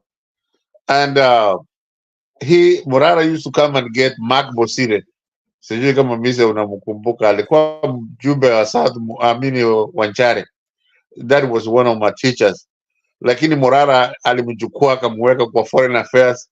When Morara died, the guy had to leave the foreign affairs department. Akuja huko nyumbani kufundisha, akawa headmaster ya Taranganya. So we have seen all this, lakini yangu mzalendo ni kusema kwamba what they are doing in Kenya now is backwards, is wrong directed. Lakini we have to give him at least 3 years ya dictatorship huko Kenya. Na vile Morara anasema, all the young generation have to have their IDs and register to vote, and they will vote this government out because he has already lost the mountain completely. Na sasa anywhere else, hata huko nyumbani kwao watu wanakataa. Ukija kwenu huyu Raila wamemkataa, so Ruto has to go. Na tuone kama hii generation Z itaendelesha Kenya. Na vile huyu Morara anazungumza, the way he has really been loved all over Kenya. At the point now about we heard of this. Tulikuwa tunasikiza sana, lakini hatukuwa tunajua ya kwamba all these things that Ruto was saying were lies. Tulikuwa tunafikiri tu they are the opposition people that don't like him, that were talking like the way they were. But it is very true ya kwamba he is lying. When he talks, he lies. His speech amepeana hapo China is one of the best speeches I've listened to. Lakini it doesn't have anything to go by. Vile Misi amesema huyu Obama, we supported him fully. Hata I'm a member of one of the biggest unions in this country. And when we were campaigning for him, mzungu mzee ingine aliniheshimu sana. Anasema, no wonder you don't use bad words. Unajua Amerika wanasema fuck you nini. Mbona you are like that? Na anasema hapana, rafiki yangu ni Obama, ni ndugu yangu. They really highly respected you and held you to a high position. Now Obama, whenever he talked a lot of sense. The Ruto, some of us thought that he was talking a lot of sense, that he understood what the politics was, he understood what the opposition politics was. He doesn't. If he does, he's lying to us. Then kudanganya tu peke yake ndio ameendelea nayo, na hiyo hatutaki. We could never go for that. Na huyu Morara guy, I mean, this guy, in some quarters people are saying that is a government project. Others are saying is called Gachagwa's project. All those are propaganda. All the above is propaganda. Hata hii gari yake tumemunulia na wanasema ni Gachagua alimunulia. All those are being propaganda. Is akiwa kama grandfather yake George Morara na hiyo Kebaso ambaye alikuwa that was before my time, but Kebaso was the first senator ya Kisii. Lakini George Morara was a vibrant, ana ito watoto all over Kisii, everywhere. Ukienda Mwirango, ukienda Nyaribari, ukienda Wanja, there is Morara everywhere. Because he was a vibrant, he was straightforward. Aliwao kwa sababu Tom Mboya brought him to America. Tom Mboya is the airlift hiyo ndio alitumia. When he went to Kenya and he went to Zambia or Malawi and he found the people the guy who killed Tom Mboya. And he gave them the date by Wednesday he was going to produce that guy, Ama Bullet. They killed him. Alikuwa anatoka Kakamega. And then at night, before he got to Kisumu, wakamua. Gari ya polisi ikampiga, and the guys followed the car where they are rolled over to. They found him alive and they beat him with that. a blunt object until they killed him. Now George Morara, sio hao Nyachae ambao wengine Maraga mmesikia, he was a vibrant 60s kind of guy. You know, he was calling it like it was. Akiwa kama his grandfather, my friend, we will see something new in Kenya. Na hiyo yote nasema mzalendo ni propaganda, propaganda tu. Unajua huyu nani huyu Hussein Mohamed ameingilia kwa JFK whatever show, and you have never had anything like that after. Because when he said that he talked to Ruto and he talked with him with a lot of respect, but huyu hata huyu Ruto akampatia kazi alikata. You know, this Morara guy is highly intelligent. I respect how when he was confronted by JFK to reveal the conversation of what they said with the president. He said that he cannot do that on national TV, and I saw that this is a politician. This is a good politician in the making. Yeah. And now he's going places. And tell us briefly about his father, because this is the father. I've got his picture now. Morara Senior. Now That's his Morara Senior. grandfather. That's his grandfather. This is the grandfather. Can you tell Yeah. us briefly about the Morara Senior? What? Because not so many people know that story of Morara, especially those who are watching Africa. You can tell us briefly about this Morara. Was he an MP? Which area MP? Yeah. What were his successes in politics? George Morara is the MP for North Bugrango. Huko Nyamira is the one who started a lot of schools. Hata hospital ambao wana huko level 5, yeye ndiye alianza hizo. You know, George Morara was MP of North Mugrango, and he was a vibrant. He was not, you know, on one side or the other side. Because Babu, he was very attached to kina watu kama Tom Mboya. So that's who brought him to America kusoma. And he was one of the best MPs Kenya would ever have. You know, like I said, he was an MP from North Mugrango. And he was a vibrant. Yeah, alikuwa anapendwa kisi mzima. When he died, a lot of kisses went to the funeral. But tulijua, everybody knew that he was killed by the Kenyatta government. Because he had found the guy who killed Tomboya is socializing in either Malawi or Zimbabwe, Zambia. I mean, Zambia or Malawi, one of the two. He was socializing over there. And the guy who killed Tomboya. Who killed Tomboya? Yeah. And when George Morara came home, he called a press conference. Who is the guy who killed Tomboya? Alikuwa anaitwa Njenga, sijui Nahasho ni Njenga or something like that. I think alikuwa anaitwa Nahasho ni Njenga. So this guy found him in they held he was charged with killing, and he was killed and buried. Sasa huyu nani akashangaa George Morara kumkuta akasema, hey mazee, we heard that you are dead, you are alive. When he came to Kenya, he held a news conference. Alafu akasema, by Wednesday I will produce the guy who would have to dig the grave of the guy who you buried somewhere, kusema ni ule aliua Tomboya. And then before that Wednesday got that wrong is when they killed him. When then Wednesday came around, before Wednesday, that's when they killed him. Wow. Yeah.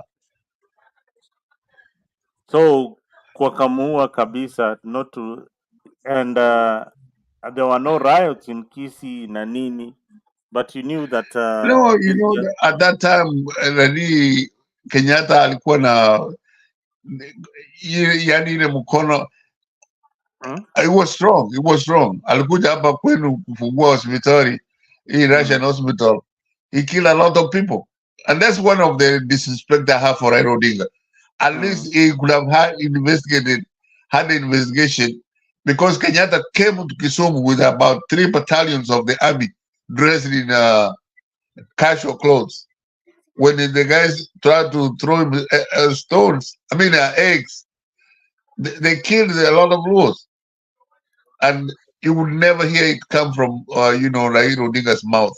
Na hiyo tulishuhudia. The wangu walikuwa wanazungumza, we can hear them say, So there was no Luos killed by Kenyatta. Yes. When he came to Kisumu, he had sent about 2-3 battalions of the army in regular clothes. So when Kenyatta tried to speak, they threw him stones. There's a famous speech ambao unasikia akitukana Oginga Odinga sana. He had balls because he knew what he had done. He had come there with the army. Yeah. Before the hospital, Russian hospital, it was a gift from Russia. Lakini Kenyatta hakujua. So when the guys who were around Mr. Kenyatta realized that, they wanted to bomb it out of the ground. And Kenyatta akamwambia wacha, don't do that. Alafu mzee Oginga Odinga akajua like this mzee knows. So akamwalika akamwambia hiyo hospitali tumechenga, lakini utakuja ufungue. Na akienda huko, that's when before they had killed, they had killed Tom Boy around that time. So he knew that it was Kenyatta knew he was going to a very hostile place. Yeah. Yeah, I remember people talked about it in Kisumu and all that. Kenyatta was brutal. He carried GSU and who massacred so many people in Kisumu. When one of the residents tried to eat him with a rotten egg, something Exactly. like that. Yeah, that incident was sad. But you see, so many people, so many Luos have died, and they've never been compensated by government.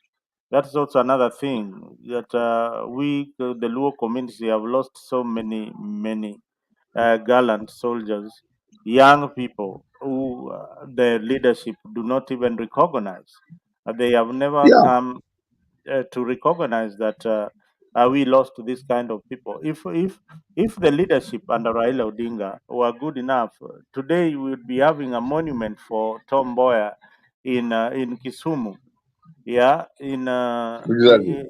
yeah, you would have had some streets in where I come from named after Tom Mboya, the hero for the Luo community. And had Tom Mboya become the president of the Republic of Kenya, Penny, do you think Kenya would have been the same again? Kenya would be a very different country. Na hiyo when mzee Oginga Odinga alisema he will not accept being president until Kenyatta comes out of jail, the British wanted to give Tom Mboya the leadership of Kenya.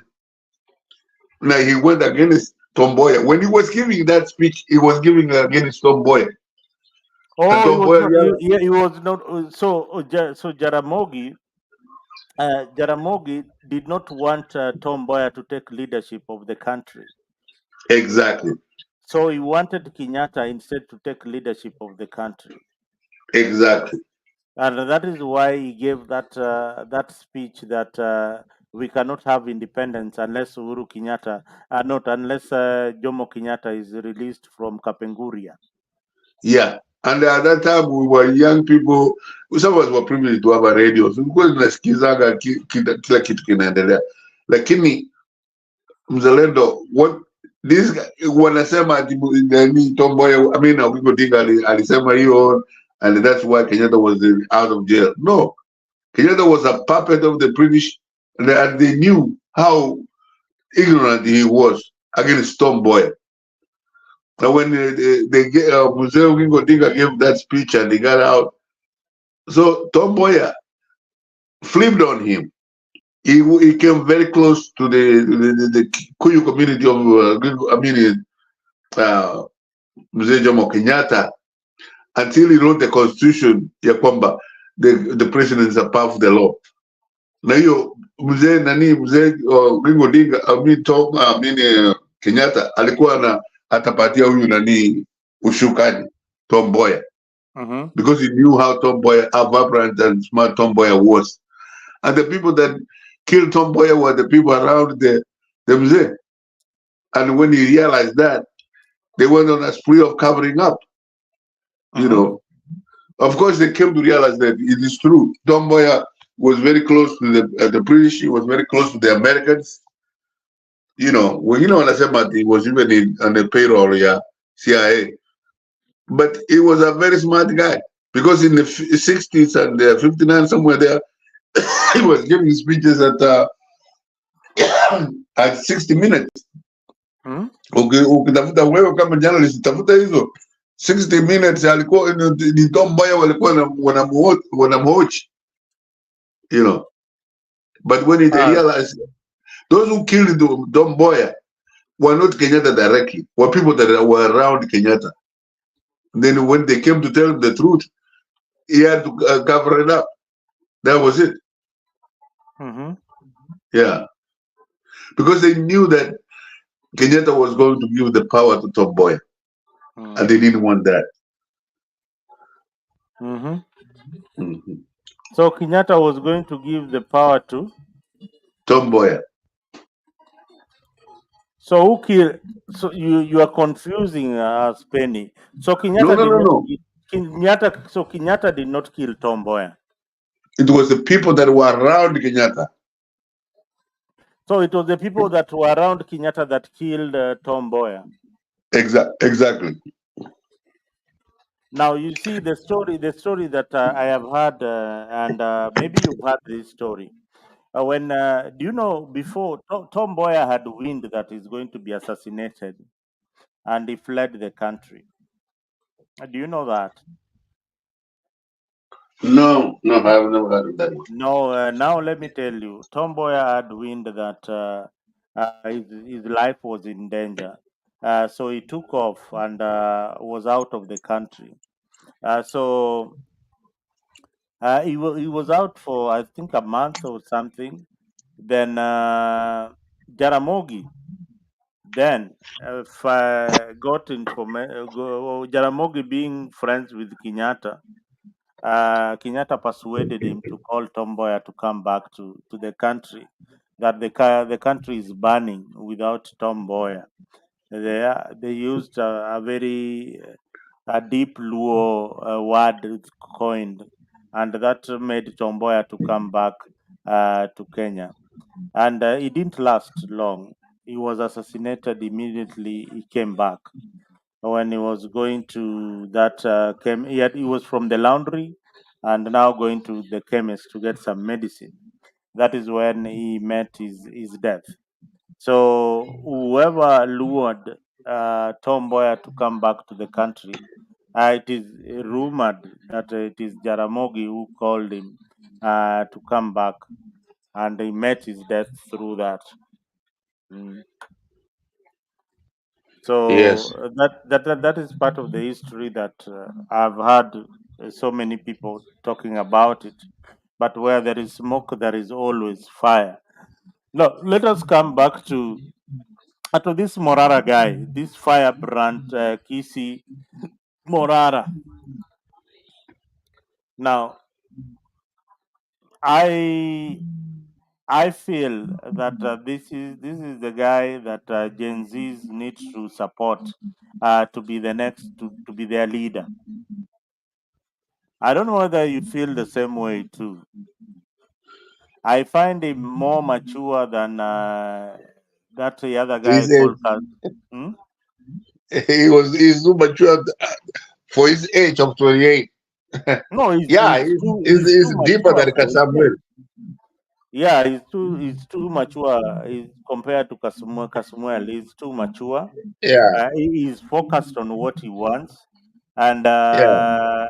he said that he started this as a joke, but now it has gained a lot of traction. Yes. He needs to be uh, and he's courageous. One thing I love about Morara is courageous.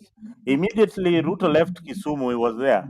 I Yeah, said, you and he know, has said, oh, this guy is crazy. I mean, he's from which world is he coming from? Immediately Ruto left Kisumu, the guy was there. hata hiyo Mabei ameenda kwa Miri Odhiambo, all these places, He has gone. He you has know. gone to this place. The only place that he didn't go is he central tour, and you have Wenda. He said that his life is in danger. But Yeah, Morara has reached a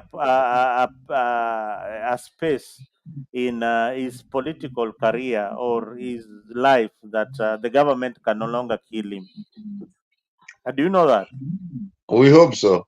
No, no. This is somebody that it will be so obvious to kill him. It will be so obvious to kill him. It will be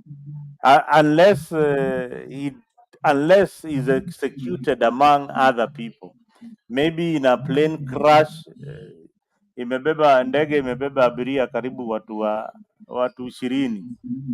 That is the only way you can destroy somebody like this guy. But this guy, the way I'm looking at his politics, is going places. Mzalendo, And he scared me when he went to Chucha at night, and you saw how many people were there. and he doesn't care. It No, Juja, you know, there's already a fallout between Gachagua and William Ruto, and that is something that I also want you to weigh in a bit. This fallout between Gachagua and Ruto. mm, these guys are no longer seeing eye to eye once again. mm, yeah, the Gashawa alidanganywa vile tulidanganywa wengine kutusupport Ruto, alidanganywa. mm, That seeing that Ruto is doing exactly what Kenyatta did, na hiyo ndio walikataa kwa mountain, ndio mm, ikawafanya wasikie mbaya sana. And all mhm, the people, there is nothing wrong being opposition. You be opposition until you take over the government. But he brings these people together for what? To form a dictatorship kama ya Moi ambao alikuwa anatusumbua wengine tukiwa wadogo. It's not that we forgot. We remembered it, but we thought he changed or he grew up. You know, you Mzalendo, you cannot stay whatever you are for 20, 30 years. You change. You adapt to the situation of the day. mhm. But this guy never ever changed. You know, ilikuwa we were young, but ilikuwa alikuwa anakuja na the guys ambao vijana wao walikuwa wanavaa red shirts. Huko nyumbani kwetu wengine nilikuwa natoka hapa Amerika saa ingine kwenda huko ushago, they will come to you in a market, wanaanza kuzungumza Kizungu alafu warudishie Kizungu wakuue ama wakupige. I will talk to them in Kisii, naenda na wanunulie Rai- chai. Raia wanasema ati Gachagua will be impeached soon. No, they will. Osam anasema Gachagua will be impeached soon. Do you think that can happen? Ruto cannot be that stupid. If they try to impeach him, he will go with everybody from the mountain. And he has already done that. So, Yeah, I saw and Ichungwa bragging the way he brought down one Uhuru Kenyatta. But you know, each and every moment in politics is different. You can't use the same tricks on the same on exactly. on another person. Maybe it worked with the William Ruto because with Uhuru Kenyatta because he was working with Raila Odinga. Yeah. But And Kenyatta was very ignorant. Ukiona kwamba hiyo public institution wengine walikutana huko KCC, alafu he doesn't even say hi to his vice president, his deputy president. Ni kama mwanamke ambao is rejected and she's pregnant. And, mhm. yani, it was a very, very, very bad show. I saw even the wife. I am telling you, even the wife did not greet Ruto. Yes, So the rift was so bad that they could not even greet each other in public, even yes, pretend. Huh? exactly. Lakini huyu unaona, huyu nani Gachagua, he took him to Nyasa.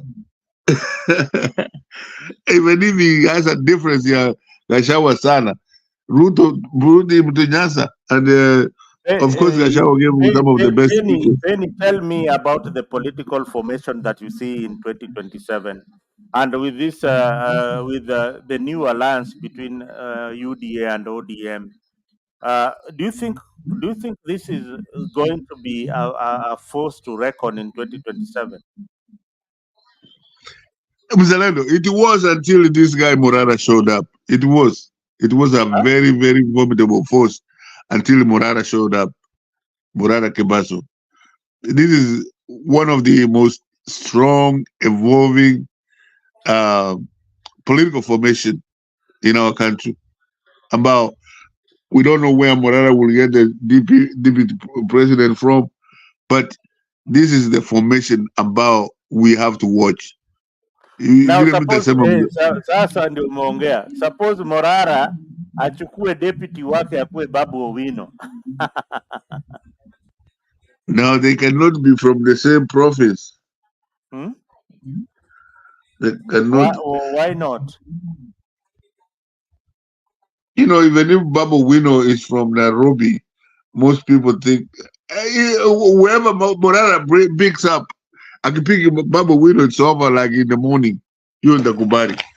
But Now, if Morara teams up with Natembea, Tembe is too primitive to me, for me. ah, Because all, all he does, Mzalendo, all he does is criticize retract. Wetengula, or he Huh? criticize Mudavadi. Why don't you go throughout the country come a Morara man? He only speaks in Luya and he criticizes these two, leaders from the Luya community. Hujaona huyu Babu Wino to criticize Raila? You can't. Even if you see all the mistakes that he has done, leadership is leadership. So, so what you are saying is that Natembea. I want to correct you a bit. Natembea is new in politics. Morara is Morara is not an elected leader. Natembea is an elected leader and is a governor for Tanzania. He needs to represent Tanzania. Immediately he starts campaigning boundaries of Tanzania, people will start saying that he has abandoned his job and duty as the governor to serve the people, the good people of Tanzania. So he need not to move out of Tanzania campaigning for positions like the presidency. But what he's doing and within Tanzania is consolidating the Luya vote in Western, because one, you live in a country of data and a country that uses statistics. Netabea is saying they are the second largest population in Kenya, but they have not used their numbers effectively. Same to Gashagua, they are saying we have the numbers. These are my numbers, so this is what gives me the bargaining power. If you go to Raila, he tells the Luo community just yesterday while he was in Bondo, he was telling the Luo community that there is no way that we can divide each other we can be divided at this particular time. This is what gives us bargaining power. And he went on to narrate how the Luos migrated, how they settled to where they are at the moment. So all these leaders are trying to look at to go back to their base, to go back to their basic roots, and to galvanize their tribal bases in order to be ready for 2027. That is my take. Maybe what I will say is that the way the Morara has come along and he has visited everywhere in Kenya and they have all accepted him. is a very very formidable force. Ni ile tu tunasema vile uliuliza mzuri sana, who does it team up with? Let him team up with anybody, but it has to be somebody that is clean and sio kama hii watu yote ambao are in order. No, none of the above. Na why I don't like nani Natembea. If you like you said, he's a governor, he's this that, but he has come out. Why did he come out so early? If he cannot go around the country, why did he come so early? If he's already unifying the lawyers, if you want to be a leader of a country, you have to go everywhere.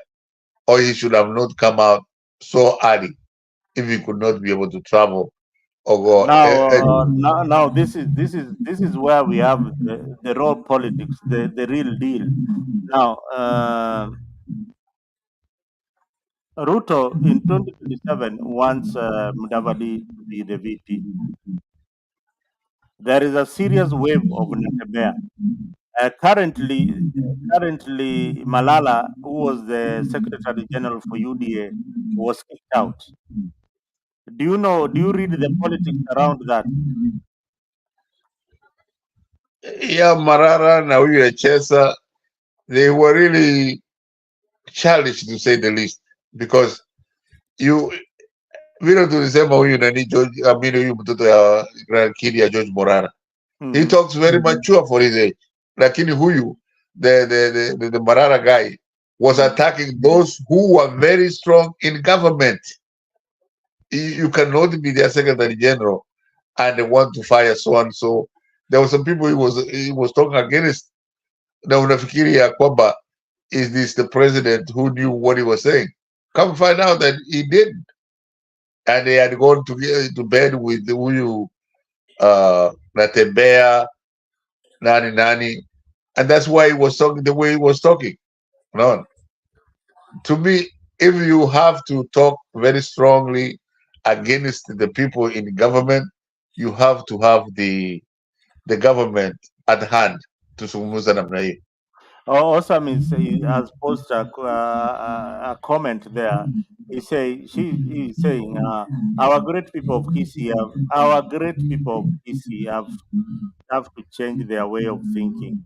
Otherwise, if they remain self-centered, it would work. The Luyas have a very high chance of producing the next president. Awesome, I agree with you 101%. The next president of the Republic of Kenya will be a Luya. And I've told people this, and wanaona ni mchezo. If the Luyas play their card properly, they are producing the next president. They are producing. They are in the seat right now. They are in control. And Ruto has put them strategically. Mudavadi is his foreign minister. Wetangula is the speaker. But he has also realized that he needs another force so that he can capture the Western movement. The person that he needs most right now is Natembea, and that game is over. For the people of Western. Wacha nirudishie Awesome ya kwamba Wakisi, it is not very easy to change them. So vile wameona, if they have identified somebody as this, that, they will continue to do that, even if it's one Kisii left. Unajua vile Kenya mzima wanazungumza juu ya Kisii. And that's where we are. So, yani kama huyu Awesome, no. Kama huyu nani Morara, kama Maraga, say for example, they come from the same place. Maraga, Matiang'i, na huyu Morara, they come from North Mogrango. Kama Maraga, what he said when they were giving him chargeship, he said he's a Seventh-day Adventist, and if the case is on Saturday, he will not go. And that's who Kisii is at. Hiyo ndio kila mtu anasema Kisii are hard-headed, nini. But they say something that is right. No, Maraga is somebody of integrity. and they are very, very rare. In Kenya, maybe they are 2% of the population. Mm. Yes. Na huyu mtoto ambao is before his time, I think he will develop to be that kind of integrity ambao amekubalika Kenya mzima, na ni mtoto mdogo sana, is 28 years old, you know, and he talks We are very. surprised, and we need to look for Morara. Morara, if you are anywhere, please come to Africa, so that we can have some good time here, and we sell you to the world to know who you really are and what you are offering to the Kenyan people. That is what we are yearning for, an alternative voice. Now, in a country where we don't have an opposition, then I think fits the bill. He is the new opposition leader in Kenya because he has proved that he can take on the government in the absence of ODM in the opposition bench. Mm. Na So I think that is very, very good for our politics. The hygiene in Kenyan politics is shaping up in the right direction. Penny. Mm.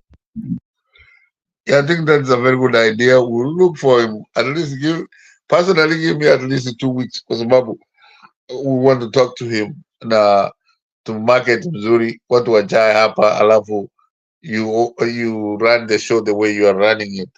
And ukiwa outside Kenya, we have more power than we really focus on. Na akisikia hii ni international show inalindwa kutoka America nini nini, they will come. Na kina Here there's Oza freedom. Here we have the freedom of speech, freedom of association, freedom to say whatever you want to say, but civilly, but with civility. Yeah.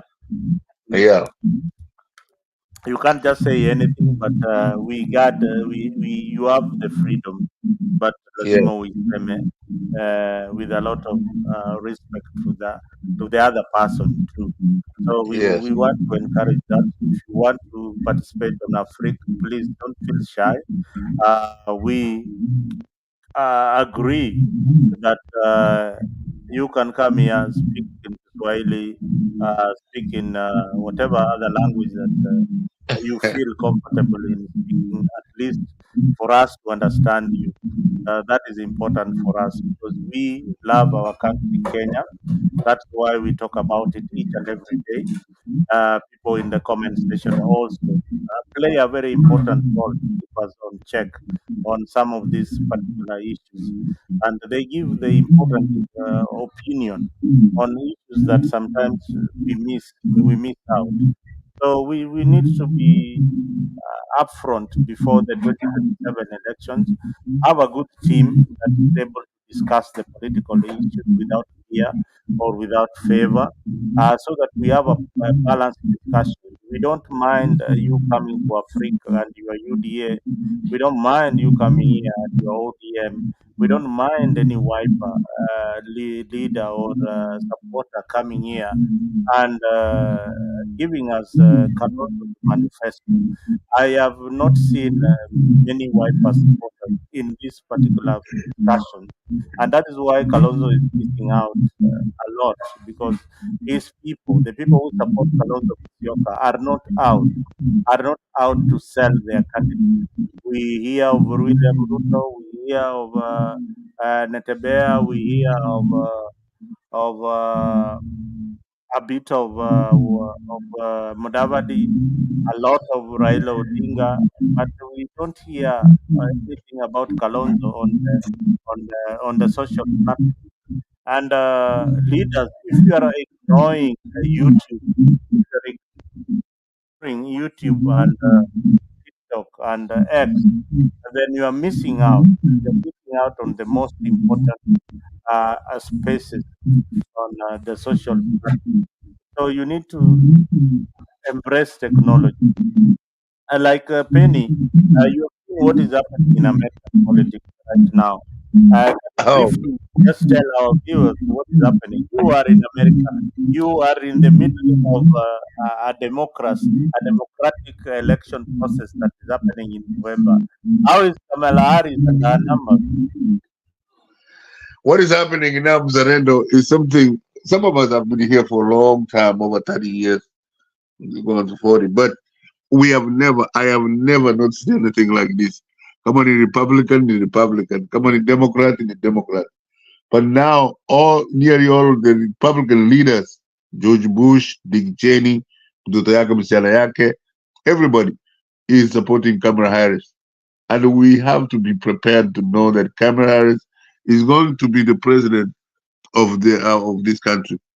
Sasa hiyo vile umesema, that is what we want. We want to invite kama huyu Morara akuja azungumze kama hii vice president. Minnesota na produce very good vice presidents. Now, so what you asking me relevancy right now? Huyu Kamala Harris alipatiwa. I mean, this guy is breaking down. Is really ni mgonjwa, amekuwa mzee, and he's doing everything wrong. Everything, everybody kwa Republican wanakimbia huko, wanasema hii ni cult, and it is very true. The guy, he's saying everything wrong, kwa sababu up to Clinton there was all the people that came, the president came from the military. Everybody, George Bush, everybody came from the military, and some from the military. Lakini huyu anaenda huku Arlington, Virginia, he casts out the military, and he disrespects them, and kusema ukweli, mzalendo, will not call it any other way other than huyu Kamala Harris atashinda. You had let's listen to our acceptance speech, a bit of it. It's very interesting. My entire career, I've only had one client, the people. And so, on behalf of the people, on behalf of every American, regardless of party, race, gender, or the language your grandmother speaks, on behalf of my mother and everyone who has ever set out on their own unlikely journey, on behalf of Americans like the people I grew up with, people who work hard, chase their dreams, and look out for one another, on behalf of everyone whose story could only be written in the greatest nation on earth, I accept your nomination to be President of the United States of America.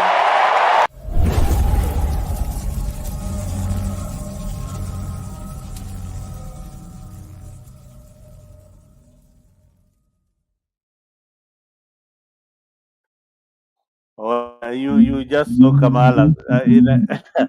That acceptance speech was very, very, very, very touching, very, very emotional.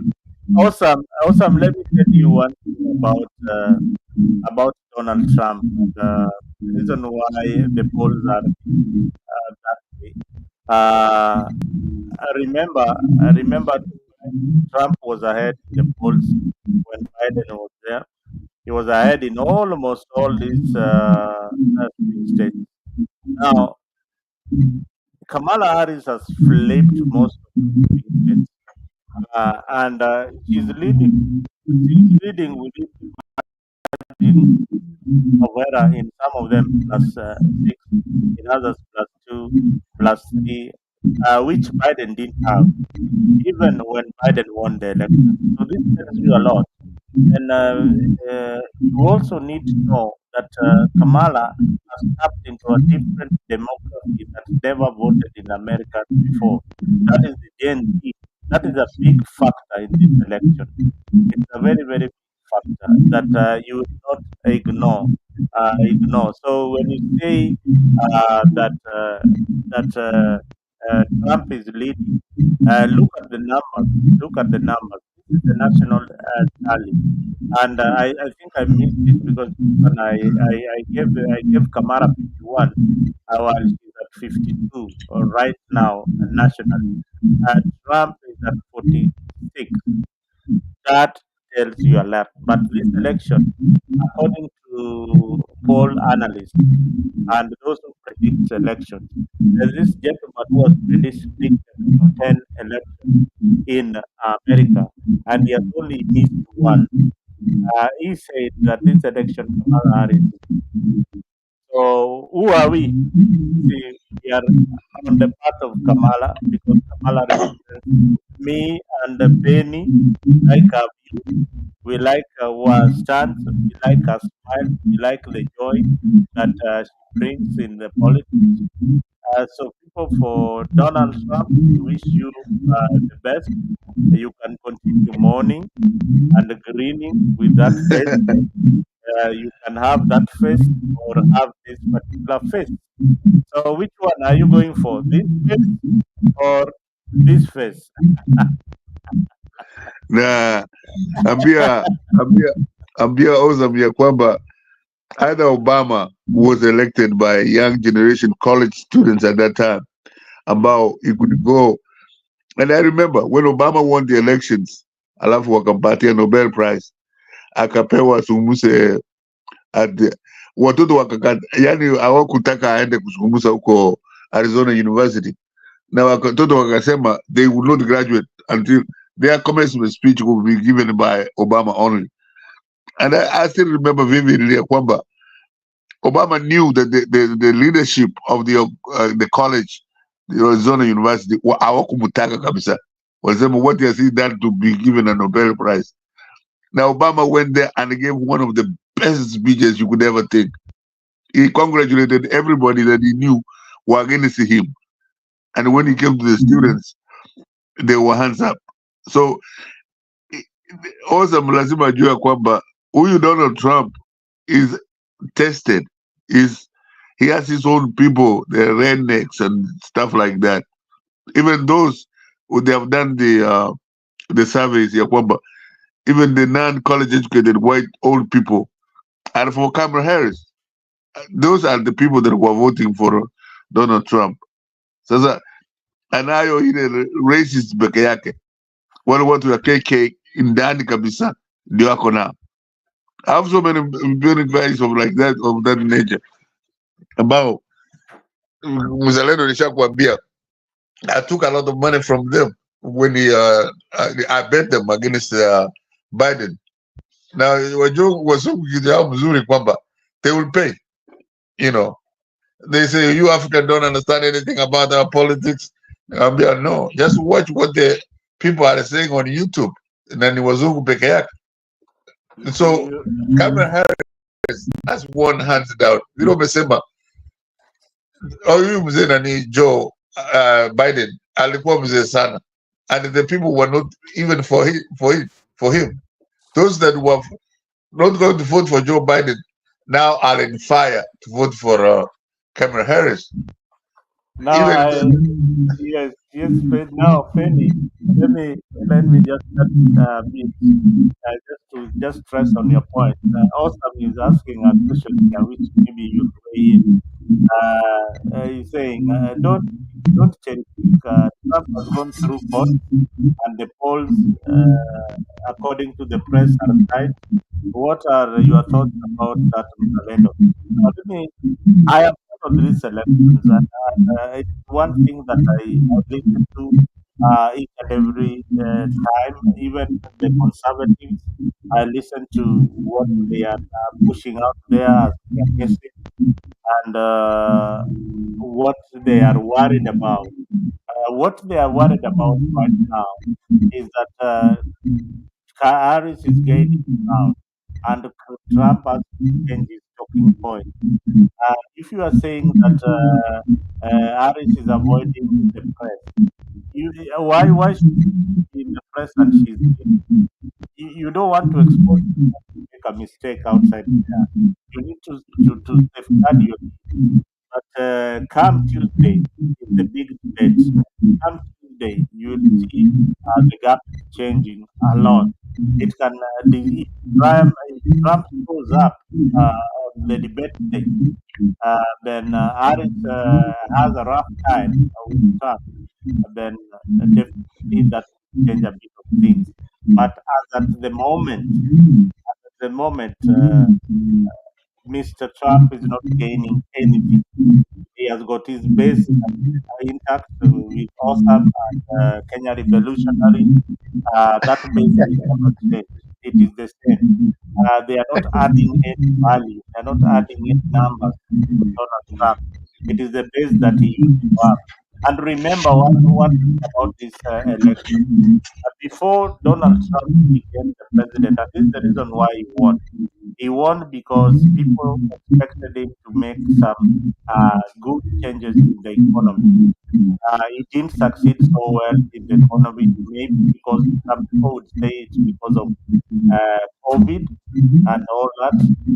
But Biden changed all things around, and America today has got the best economy in the world. In the world right now, America has got the best. Harris is changing some of our policies, not to tie it with Joe Biden's policy on the issues of the economy, on the issues of food prices. She's talking about on the issue of immigration. The only thing that you people of Trump have, and you keep on knocking our doors with it, is on the issue of immigration. Which, again, you failed terribly. You failed terribly. You can come in because I can talk about this on and on until stop. Mm. Na huyu kama uza na I'm surprised kama revolutionary ako na Donald Trump, hiyo ni surprise sana kwangu, lakini No, uza the Kenya revolutionary will always be on the opposite side. I am sure he's going to vote for Kamala Harris. The states where okay, he lives in is a democratic zone right now. We have already flipped. yeah, hiyo because yani watu kama uza say for example mimi I like to bet I can bet them kama dola 100 ama cup of coffee ya kwamba huyu nani atashindwa. He is not adding anything. He is only speaking to his inner core. Watu wanapewa, that hate foreigners, hate the Muslims, hate the Mexicans, hate everybody. Those are the people that Trump is speaking to. Na sasa, when he went to Florida, he was speaking as if he is for the women rights. Kwamba abortion sasa ni mzuri, wacha wafanye hivi. He cannot. He's really preaching to people that really hate him. Yani, I wonder why this guy, somebody who cannot even construct two sentences. Somebody who talks like a kindergarten kid, not a class 6, yani at a class 3. He was being asked about I was watching. He's being asked yesterday he went to court. He embarrassed even his lawyers. yeah, but I would even look at, and now he's going to place a prosecutor on the debate stage. Because, my friend, me, if I was Donald Trump, I would hang on to what I have. Maybe my people will turn up in the election day. But to face Kamala Harris in the debate stage, and the only good part that they insisted that the mic will be off. This time round, the mic will be off because they don't want and they are saying it publicly. They don't want their presidential candidate to embarrass himself or to look unpresidential. Huyu nani alikuwa baba, hiyo Kamala Harris alikuwa anataka hiyo mic iwe on. Na huyu because he's loose. He doesn't Mzalendo. The guy is really sick. He can't control himself. And you cannot believe that this guy was in charge of the nuclear power for the last 4 years. He's a loose cannon. As long as I can remember. This guy, The American hate the Russians, lakini wanasema hiyo Russians ndio wanampatia pesa hela nyingi sana. so unajua kama the other day I heard that the Russian. No, hey, by the way, you guys in America, Kenya Revolutionary, did you hear Siri? Did you hear, was it Alexa? Alexa the other day was being asked a question that Alexa, who do you support in this election? Alexa anasema I support, anasema she supports Kamala Harris because of the issues on the economy, on issues of abortion, human rights, nini. Alexa said all that. Then Alexa is being asked, Alexa, do you support Donald Trump? Alexa went mute. Alexa, do you support Donald Trump? I think they will be suing. Is it Amazon? They'll be suing Amazon because of Alexa's story. Alexa is the one now that killed them. Even Donald Trump commented about it because Alexa was being asked about the election. They don't have anything about Donald Trump, but they were supporting Kamala Harris. So that is interesting. And then for Donald Trump giving positions to Elon Musk in government, then Elon Musk saying that you'd want to serve America as an American without any particular salary. I'll be please give us a break, you people of Donald Trump. But any break kiasi inaitwaje? Watu wa Tesla, they need to give us a break. Yeah. How is your state doing? This maybe we will get rid of this guy Abayo, the senator Apa, and there's somebody from Dallas and Oral might be a senator, might be because wako wako karibu sana. They are even now. The other guy was ahead, but now they are even. So itakuwa, it will be a miracle. The last statewide election ambayo Democrat alishinda alikuwa anaitwa, it was maybe 89 kitu kama hiyo, alikuwa anaitwa Anna Richards ndiye alishinda hapa, lakini from then all you have to do is be a Republican and you will win any seat you want. Lakini huyo era anakuwa very close, alikuwa anafanya kazi na Obama. Sasa ni congressman. Sasa ni congressman. Ni congressman. So it's very close. Iko karibu kupiga huyu Republican.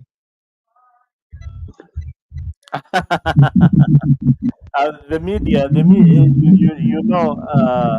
Trump has always been fighting. You can never fight the media to win. You will never succeed in that war. The media can destroy you. They can destroy you. You know who did that last? Alikuwa anaitwa Richard M. Nixon. Oh, my name is he was supposed to resign. He resigned. He took off. He was the one who was talking bad about the media. Like he resigned. Because the media is the one. Media will create you. Media will build your profile. Media can destroy you within exactly. Exactly. Unajua hao watu ni wazee sana siku hizi. Hiyo Bob Woodward na mwingine. They were just out of college and they will go to a social gathering. The people on the next demo, they are talking about how they had broken in for the Democratic headquarters. Now these guys from students wakaja kujua kwamba sasa wakaanza kuwanulia kitu. And those are the people who really embarrassed Nixon. Mpaka Nixon yakatoka. Because these guys, they didn't know who they were talking to. These were college students. Alikuwa moja anaitwa Bob Goodwin. Mpaka siku hizi anaandikanga tu vitabu vingi sana ya politics. Bob Goodwin na mwingine sijui shida imenipotea kidogo. Lakini these are the guys that when they kept writing in the Washington Post. Na hiyo wenye Washington Post was a best friend with Nixon. Sasa hii vijana wametoka college walikuwa wanaandika hii what they had done, yani hiyo Watergate ilikuwa headquarters ya Democratic Party. Wanaenda huko lakini they are going to fix something, lakini walikuwa watu ya intelligence, walikuwa wanaweka vitu ya kusikiza, and the next day Nixon will say the same thing until he won the elections. I think it was 74, 74, somewhere around there.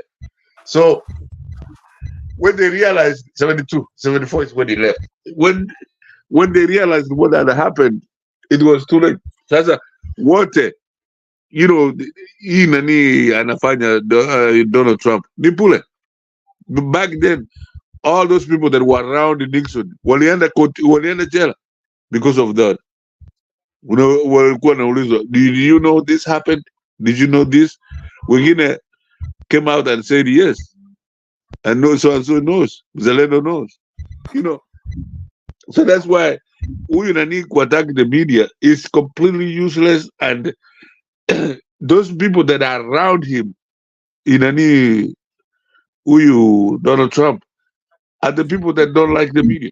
They formed he Fox News. When I say my Fox News, I say my Fox Noise. Started when we were in college, because what these people what the Modak realized was there was nobody who was addressing white uneducated people.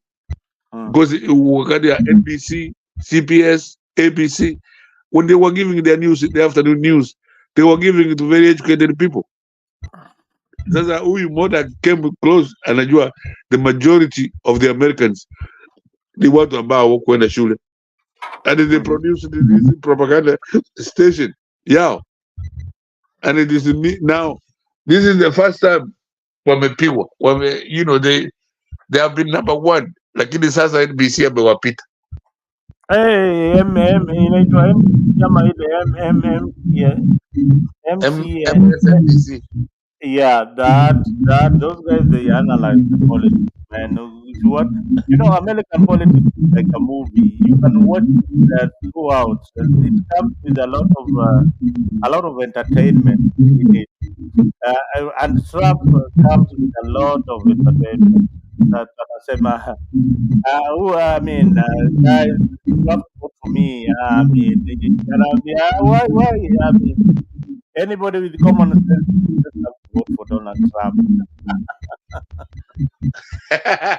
Don't say that. Yeah, he was saying that. He was saying about Wacha nikwambie didi yangu, my friends wengi ni watu ya Donald Trump. Hao watu walinipea pesa ni 2020, ni watu ya Donald Trump ndani kabisa.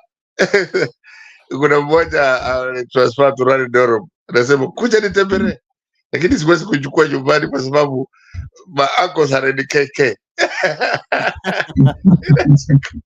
But mimi nashindwa watu kama huyu Kenya Revolutionary na Awesome, how they support Donald Trump. Ukiangalia tu vizuri, his grandfather never employed any black person in his life. His father in the 60s, I think, they were taken to court because the apartments that they were having, they would never rent it to black people, and it was in that row. Wale watu wa ndani ndio walikuwa na they gave evidence against them, and they were fined. His father, Imariota amepata ni kama father, his dad had apartments in New York. That's who gave him the money. He was against the black person. Never rented it to anybody black. No. Yeah, and then you hear my black brothers here Come saying, you know, Donald Trump.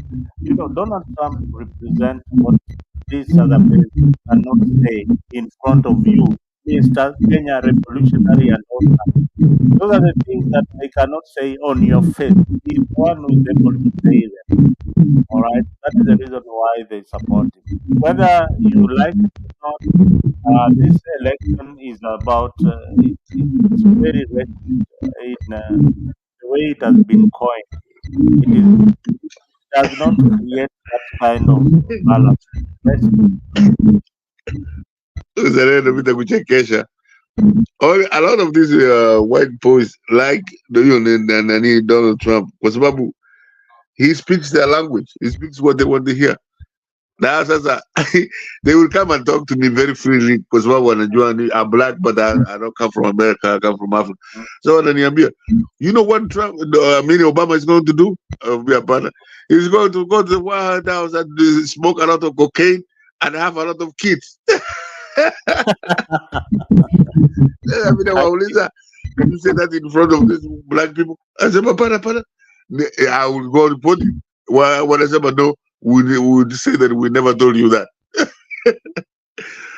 So what Donald Trump is doing is giving a genre of uneducated white people. Yeah. Most uneducated people, like my brother down there, support Donald Trump because he represents them. He speaks like them. He wants to be them. So awesome. Awesome is telling me Sony PK is an opportunity is waiting for a coup to happen in our country so that he can return back. You're talking about people who speak a lot of, you cannot speak a lot of violence and you're hiding here in America. You better try to balance the conversation of the tone because since if you are safe here in America, people at home are not safe. You can say whatever you want to say because you are in the US, but you cannot ignite or fuel violence back at home, and you are comfortably back here enjoying freedom. Now, awesome. Trump is the greatest leader in the US. Penny, you have been here long enough. Can you tell us whether Trump is the greatest leader in the US history? Mimi nakwambia mzalendo ni wale uneducated white people will say that. They will say that. They will in their face. They will, ile vitu yote Trump anasema, they will say them. Ile vitu yote unaangalia kwa Fox News, unaita news, Fox News, they will say it. Wakazi, they will say their TVs on Fox News. Hiyo propaganda ndio wanakula every day, every time. They like that. And that's what kama mzalendo kama huyu awesome anapenda hiyo kitu ya Donald Trump, you join a group that is really, really dangerous to you, to yourself. Is a very anasema a Mexican judge would not be fair to him because he's Mexican. How can you say that? Even if you know that he will do that, anatukana hii wanawake the black ladies about the journalists. Na sasa kesi yake moja iko kwa ile Mexican, a lady from Jamaica. The guy is really insane. He's really sick. Mpaka anasema this is not my type. This is not my type. He says that huyo mwanamke is no, this is not my type. Anaweza endea mwingine lakini not this one. Lakini Trump is just interesting to watch. It's interesting to watch him talk about whatever he wants to talk about. But what we have realized about this democracy, it is real democracy. Hii hapana mchezo. The people here are talking about the issues that affect the people. They are talking about real issues. When it comes to policy, every leader has to articulate their policies well, and the media is out there analyzing what each and every leader is saying. And that is what we want to bring in Kenyan politics. We want to analyze what Raila Odinga is saying, what William Ruto is saying. If saying a wrong thing, we analyze it, just like the Morara guy is doing. I know so many people are not happy about Morara, but Morara has stepped in with a lot of cautious that our politics needs some kind of hygiene. The issue of a politician picking up a microphone and we all cheer the political leaders, and some other people tell you Raila akienda left tunaenda left, akienda right, akiingia kwa shimo tunaingia na yeye. That is absolutely nonsense. If you listen to leaders, real leaders of this world, and that is why I've seen on the comment section that people are begging Kamala Harris to answer questions in the press.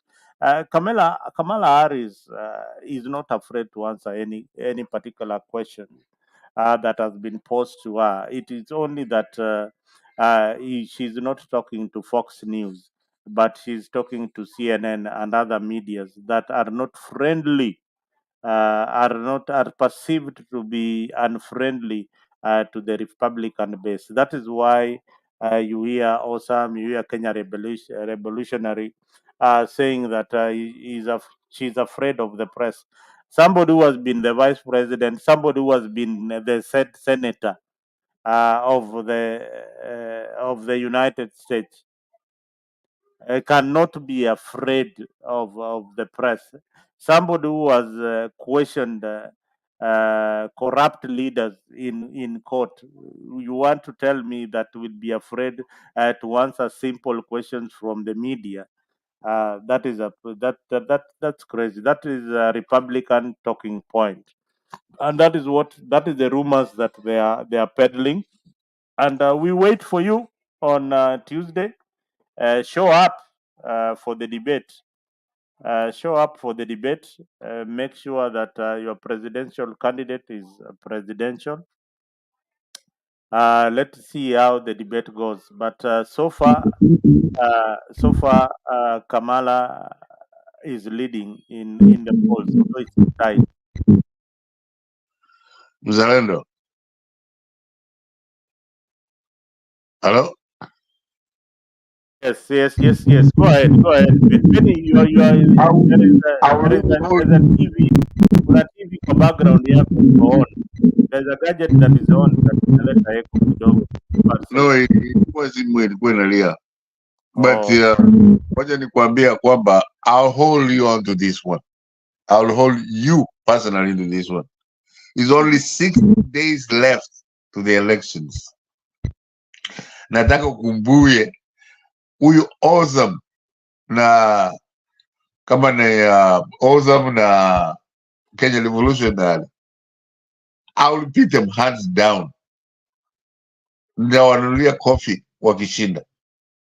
Hata kama hawatanunulia ni that's water under the bridge. Lakini this one Mzalendo, I want you to remember this date, how you Awesome wakuje na Kenya Revolutionary. I'll beat them. We'll beat them. Because no. The issues are there. everything that he's doing is against the American electoral system. Yote. Even the Republicans have left him. The majority of the senior, all the people, even his vice president, amemwaja. So you tell me that if he wins, it would be really a cult leader. Ile watu ambao wanasikiza vile vitu anasema yote. And I don't see how he will win. I don't, really. So Mzalendo, hii tarehe 7 September, ikumbuke, in the 60 days from now, and that's not too long, we'll be around. We'll see how these guys will win. They will not NOT. That's just 2 months. Just 2 months away. And unajua kwanza, if Donald Trump wins, just God forbid by any means ashinde hii election, kwanza hiyo nywele ya anaitwaje huyu nywele ya Kenya Revolutionary, you will be stopped huko. You don't look American, hebu kuja hapa bwana, tunakurudisha nyumbani. why Why are you in this? Why are you walking in this street? Hmm? By Nyagaka to bet $20. Oh my God, you're losing that bet. You're losing that bet. Hmm? A $20 bet there for you, Nyagaka from Kenya Revolutionary, and make sure that you pay. The last time I had a bet with people who support Republicans, they lost. They have never come back to me again, and they are embarrassed that they had to they had to place that bet. At what at Zalendo? Do you believe the press when it comes to the polls? Mrs. Clinton and Biden were ahead by several points, but now the race is tight. What has changed? Listen, people. Trump was ahead in the polls, and you were embracing those polls then. They were just okay for you because they were ahead. And Trump used to talk about them. Did you see the CNN polls? We are ahead. Did you see the SNBC polls? We are ahead. Now the same media outlets are showing you the polls the way they are playing, and the states that are already in play, like with New Hampshire, states that which were not places that which were not in play are already in play in favor of Harris.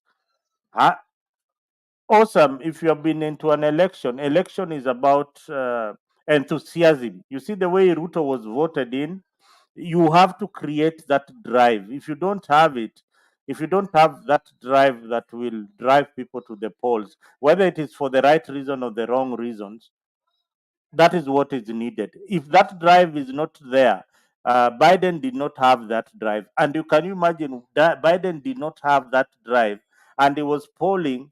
He was below Trump by 3 points, 2 points. Can you imagine? And he did not have that drive. People looked at him as an old man. People did not even want to vote because there are people who are saying Trump and Biden are too old. They don't want. They don't want any of them. But now there is a candidate who is new, who is not old, but who is a Democrat with progressive thoughts. Now there are the people in the U.S. who are very progressive in their mind.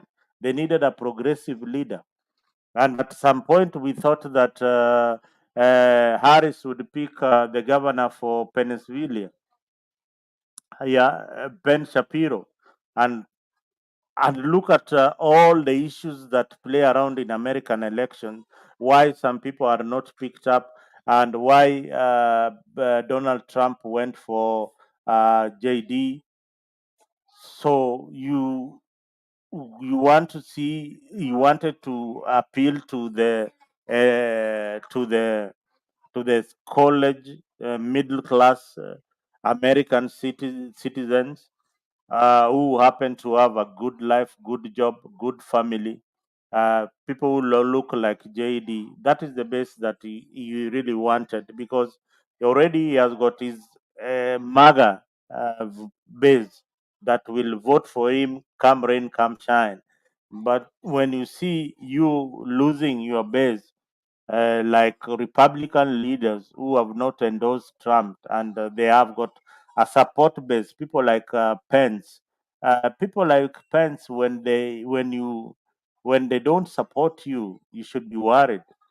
People like the former president Bush, when they don't support you and the Republicans, you should be worried. There are people who really admire Bush, just like the Obamas. When they come out to support you, your opponent is worried because when Obama takes to the stage, he will talk to his base. When the wife takes to the stage, she will talk to the women and the men who follow her and who admire her character. So that is what politics is all about here. So if you don't have all that, then this election is not going to be different from what happened in 2020. It's going to be a close call, but I believe that Kamala Harris will win. In 2020, 2016, people did not know Trump much. People have been through his leadership. They have seen what he can do. They have seen his good side and his bad side. There are people who are telling you, "Hey, I supported this guy because I thought he was going to do ABCD." But now they walked through his leadership. Was it any better? They will tell you, no, they cannot elect that person. He has been tested, in short. He has been tested and he lost the election. And apart from that, he has got so many, many cases. There are people who will tell you that they can never vote for a felon. So those are the things that are in on the ballot this come November. So even if you are supporting Donald Trump out there, just remember that you are on the ballot. You better choose wisely and choose the right person to lead America. Yeah, Penny, you have something? Now, Laban Misiani is saying, I am an ODM member, but this guy Morala will change the voting. I agree with you. Thank you. You are also another difficult guy to convince. So, Laban Misiani, this guy called Morara is deadly. He is lethal. He is very, very dangerous and is articulate on the issues. He is young, only 28 years of age, is articulating the issues, is correcting the government, is capable of being a leader in Kenya, and that is what we have been lacking. We have been lacking somebody who cannot be bought. We have been lacking We have been lacking this person who can stand up and say the way things are. Somebody who can correct the government without fear, and we have Morara now. We don't care whether you are in opposition or you are in government and you are in the opposition. At the same time, you can be there. You can be in both. Mnaweza jipasua mkue pande zote mbili. We don't care. We care the less. We have Morara now. Morara is representing the views of other Kenyans, the alternative voice of the people. So Morara, keep it up. One time we would want you here on Freak 24, because here we speak the truth. We want to clean up the leadership in Kenya. Here in America, we call it cleaning up the swamp. We want to clean up the swamp in Kenya, the dirty politics that has been happening in our country. We are moving on in this particular country, yet there we have still so many people missing. So many young people are still missing from the demonstration, and you are moving on like it is just okay, it is just normal. It is not normal. There are some people who have to ask the right questions. If you are comfortable in Kenya today, you are most likely a senator, a governor, an MP, or an MCA, or occupying a CS position. So you saw what was presented in Kenya in terms of leadership. What they presented is a bunch of billionaires coming to occupy seats toward what they have in what they to add some more wealth into their bank accounts and their pockets. So we need to be very, very careful. The leadership has veered off the tracks. William Ruto has veered off the rail, and we need to get him back on the rail.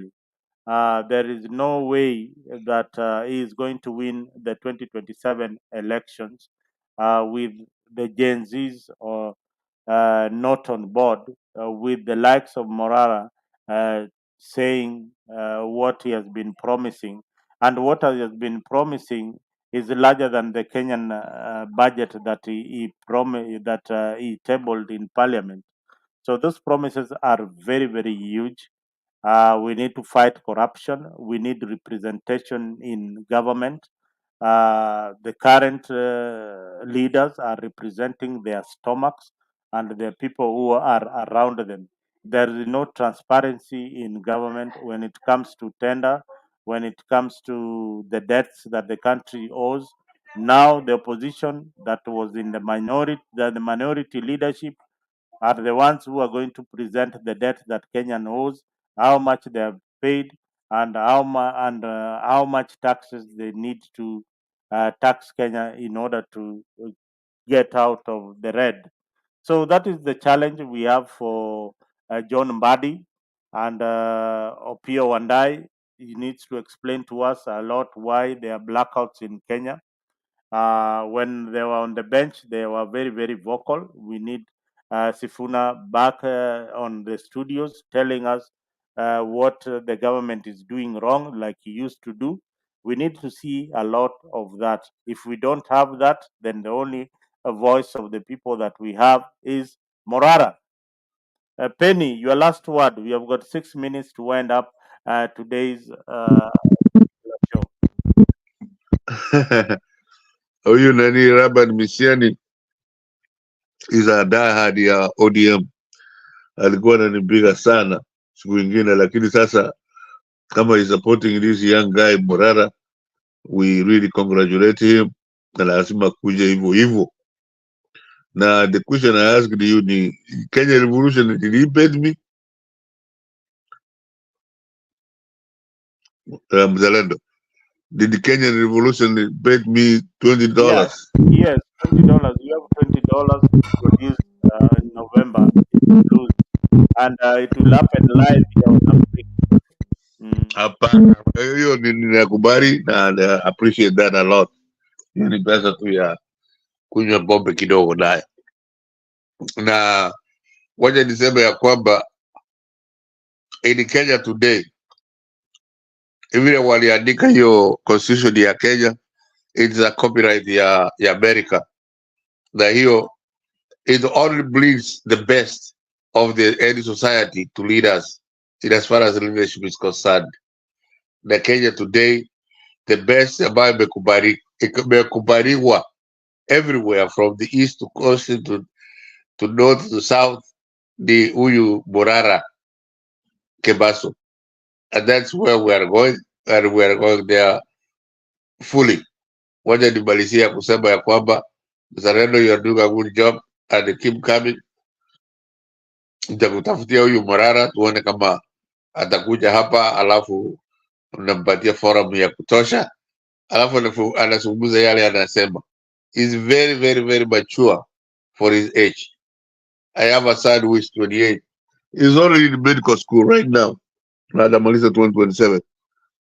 So ukizungumza na yeye siasa kitu kama hiyo, anasema daddy, what are you talking about? Ajui. Lakini huyu Morara vile anazungumza, he understands what is. Ni sio Kasamuel hiyo vile umesema ni kweli. Huyu Kasamuel anasema TB mtiarara, that's all he can say. You know, comrade, that is just used and tired language for some of us. We want to hear the ideas about like what this Morara guy is doing. Like Wamba, let us have the best life that we could have or we should have, not necessarily the life that is delivered to us. Let us improve as to where we are going from where we were coming from yesterday. Now, my friends, to see what is happening in Kenya today, and to see what, say, for example, the countries like in America they have done, vile walikuja wakakopi constitution. Na wengine hatuheshimu watu kama huyu nani senator ya Nairobi sana, because he will come to the radio station, TV station, and anasema, and show me the document shows that the ODM is together with the UDA. What document do you need when you have all the leadership? Yeah, ODM is in UDA.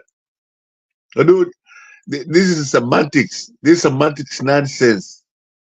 This is a government of UDA and ODM. Any debate is a useless debate. Kwa sababu this guy black is the leadership ya ODM wakaingia hapa ndani. Anasomo na new Yusufuna akisema hiyo huyu Senkuli sijui Wakajiado is saying the same language. Show me the document. What document do you need? It is what it is. Period. So they are using a tactic ya kwamba hii UDA ikianguka wanaangushwa. They will say that they failed. When they are using that document to say if it succeeds, if UDA succeeds, they will say that ODM had to come there to make you success. Hiyo ni semantics ambao is nonsensical to say the least. Lazima tujue kwamba we are going to get in a better situation. It is kama mtoto. You raise a kid. Mzalendo. They grow up teeth, wanalia. You go to first grade, wanakusumbua. All this is what we are going through in Kenya. It's only 60 years after independence. Na tunaendelea. We will get better because we are not where Uganda is. We are not where Rwanda. Rwanda is big kitu moja. Corruption in Rwanda is very toughly dealt with, and the legal system is very, very clean. Na hiyo ndio nasema kwamba Mzee Kenyatta, at least vile nilikwambia vitu mbaya alifanya. What he did good is he let the institution survive.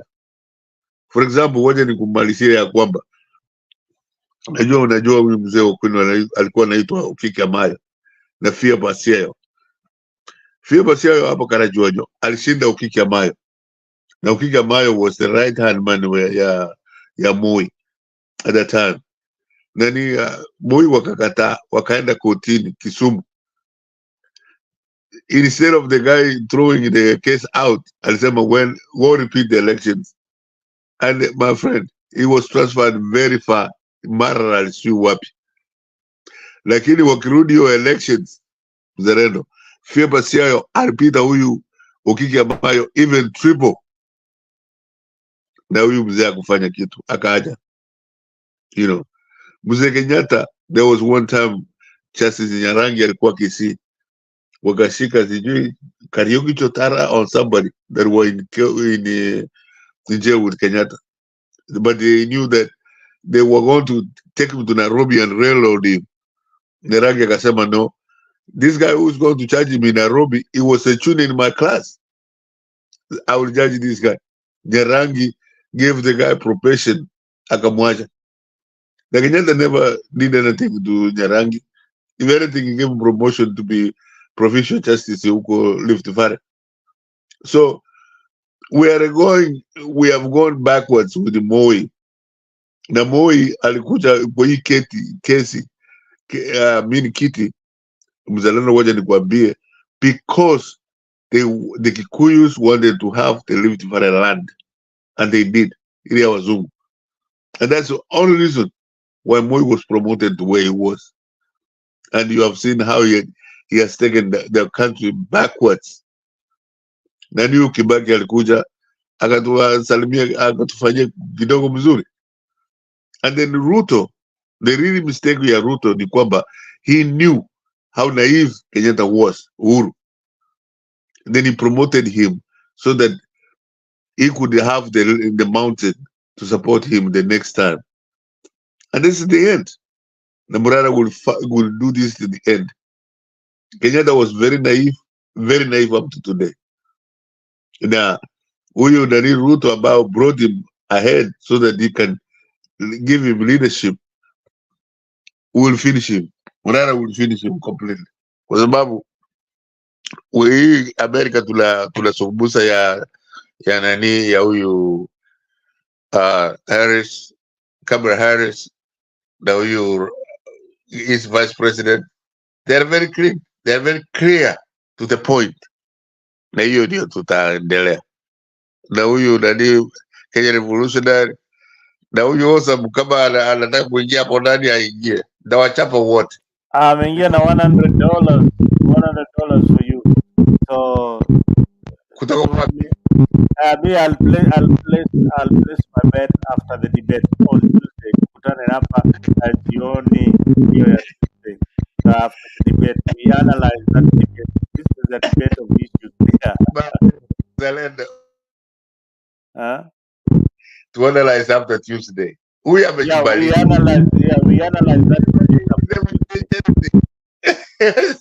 Yeah, we analyze that debate. You guys come on Tuesday. We analyze the debate between Kamala Harris and Donald Trump on Okay, Wednesday. On Wednesday. okay. On Wednesday evening. I think that would be good. That would be a good one. All right. Thank you very much. Penny introduced a lady here called Phineas. I want you guys who are very young and see the Iron Lady in Kenyan politics that who went against Moi and won the seat in Karachuonyo. The Iron Lady, Phoebe Asio. So Phoebe Asio, this is the late Phoebe. I think she's still alive or she's the late. I don't know. I'm not very sure. But this is Phoebe Asio. Phoebe Asio was then the Iron Lady in Kenyan politics. There we didn't have gender equality. These women rose up to the occasion. We had also somebody by the name Grace Ogot. These women rose up to the occasion. They didn't look for favors in government so that that gender can be favored, but they came in politics, won the hearts of the people, and represented the people of Karachuonyo. So I'm glad, Penny, that you mentioned Phoebe Asio. There are so many people at home who did not know about Phoebe Asio. Now you know about the Iron Lady from Karachuonyo, Phoebe Asio. Asanteni sana. Laban, what is Laban saying? Laban, what are you saying on the comment section? Awesome is saying that Kamala was nominated before the convention, but now the press is hyping her. I am sorry if sorry for those who are supporting. No. That is the difference. We support Kamala because of our policies. We support Kamala because she represents me. You support Donald Trump because you see him representing you. Me, as a Democrat, I find it necessary to support the right policies. The right policies for housing are being articulated by Kamala. The right policies for food prices are being articulated so well by Kamala Harris, including the tariffs and all that. She's doing it so well. So that is the more reason why the issues of guns, the border law that was in Congress that didn't pass because you, Awesome, and the Kenya Revolutionary, you wanted something to talk about in politics today because you didn't want the Democrats to carry the day. We support Kamala because of the policies on affordable health care for each and every citizen in America. And we support her because we want you to be treated with dignity and with respect despite your color or where you come from. That is the reason why we are routing for Kamala Harris. And if you don't like any of this, let's have a date in November. And thank you very much, guys. And again, make sure that you subscribe to our Freak 24. This is where you have the real topic, uncensored, unfiltered, and civil. We have tried to be very civilized in our conversation. No F words, no nothing like something that you will find in other platforms. No igniting emotions, which are unnecessary in our politics. But here you come with your policies. We reason out. If you think that they are good, we also correct you. You also correct us, and that is when we have a decent conversation. We don't shout at our leaders, but we inform them on the right things to do in when it comes to politics. And we have the wise counsel of Penny Nyagaka. He's an elder in this Africa session. He never fails to come through when it comes to conversations that matter to the people of Kenya. Right now, we are talking about Morara. We want to elevate a different voice, a different tone in our politics. And that is all we want. We wish Raila Odinga success because he is also a son of the soil. We wish him success in his politics now that he's going to uh, the AUC to represent Africa in the big stage. We wish you success, Baba, and adios.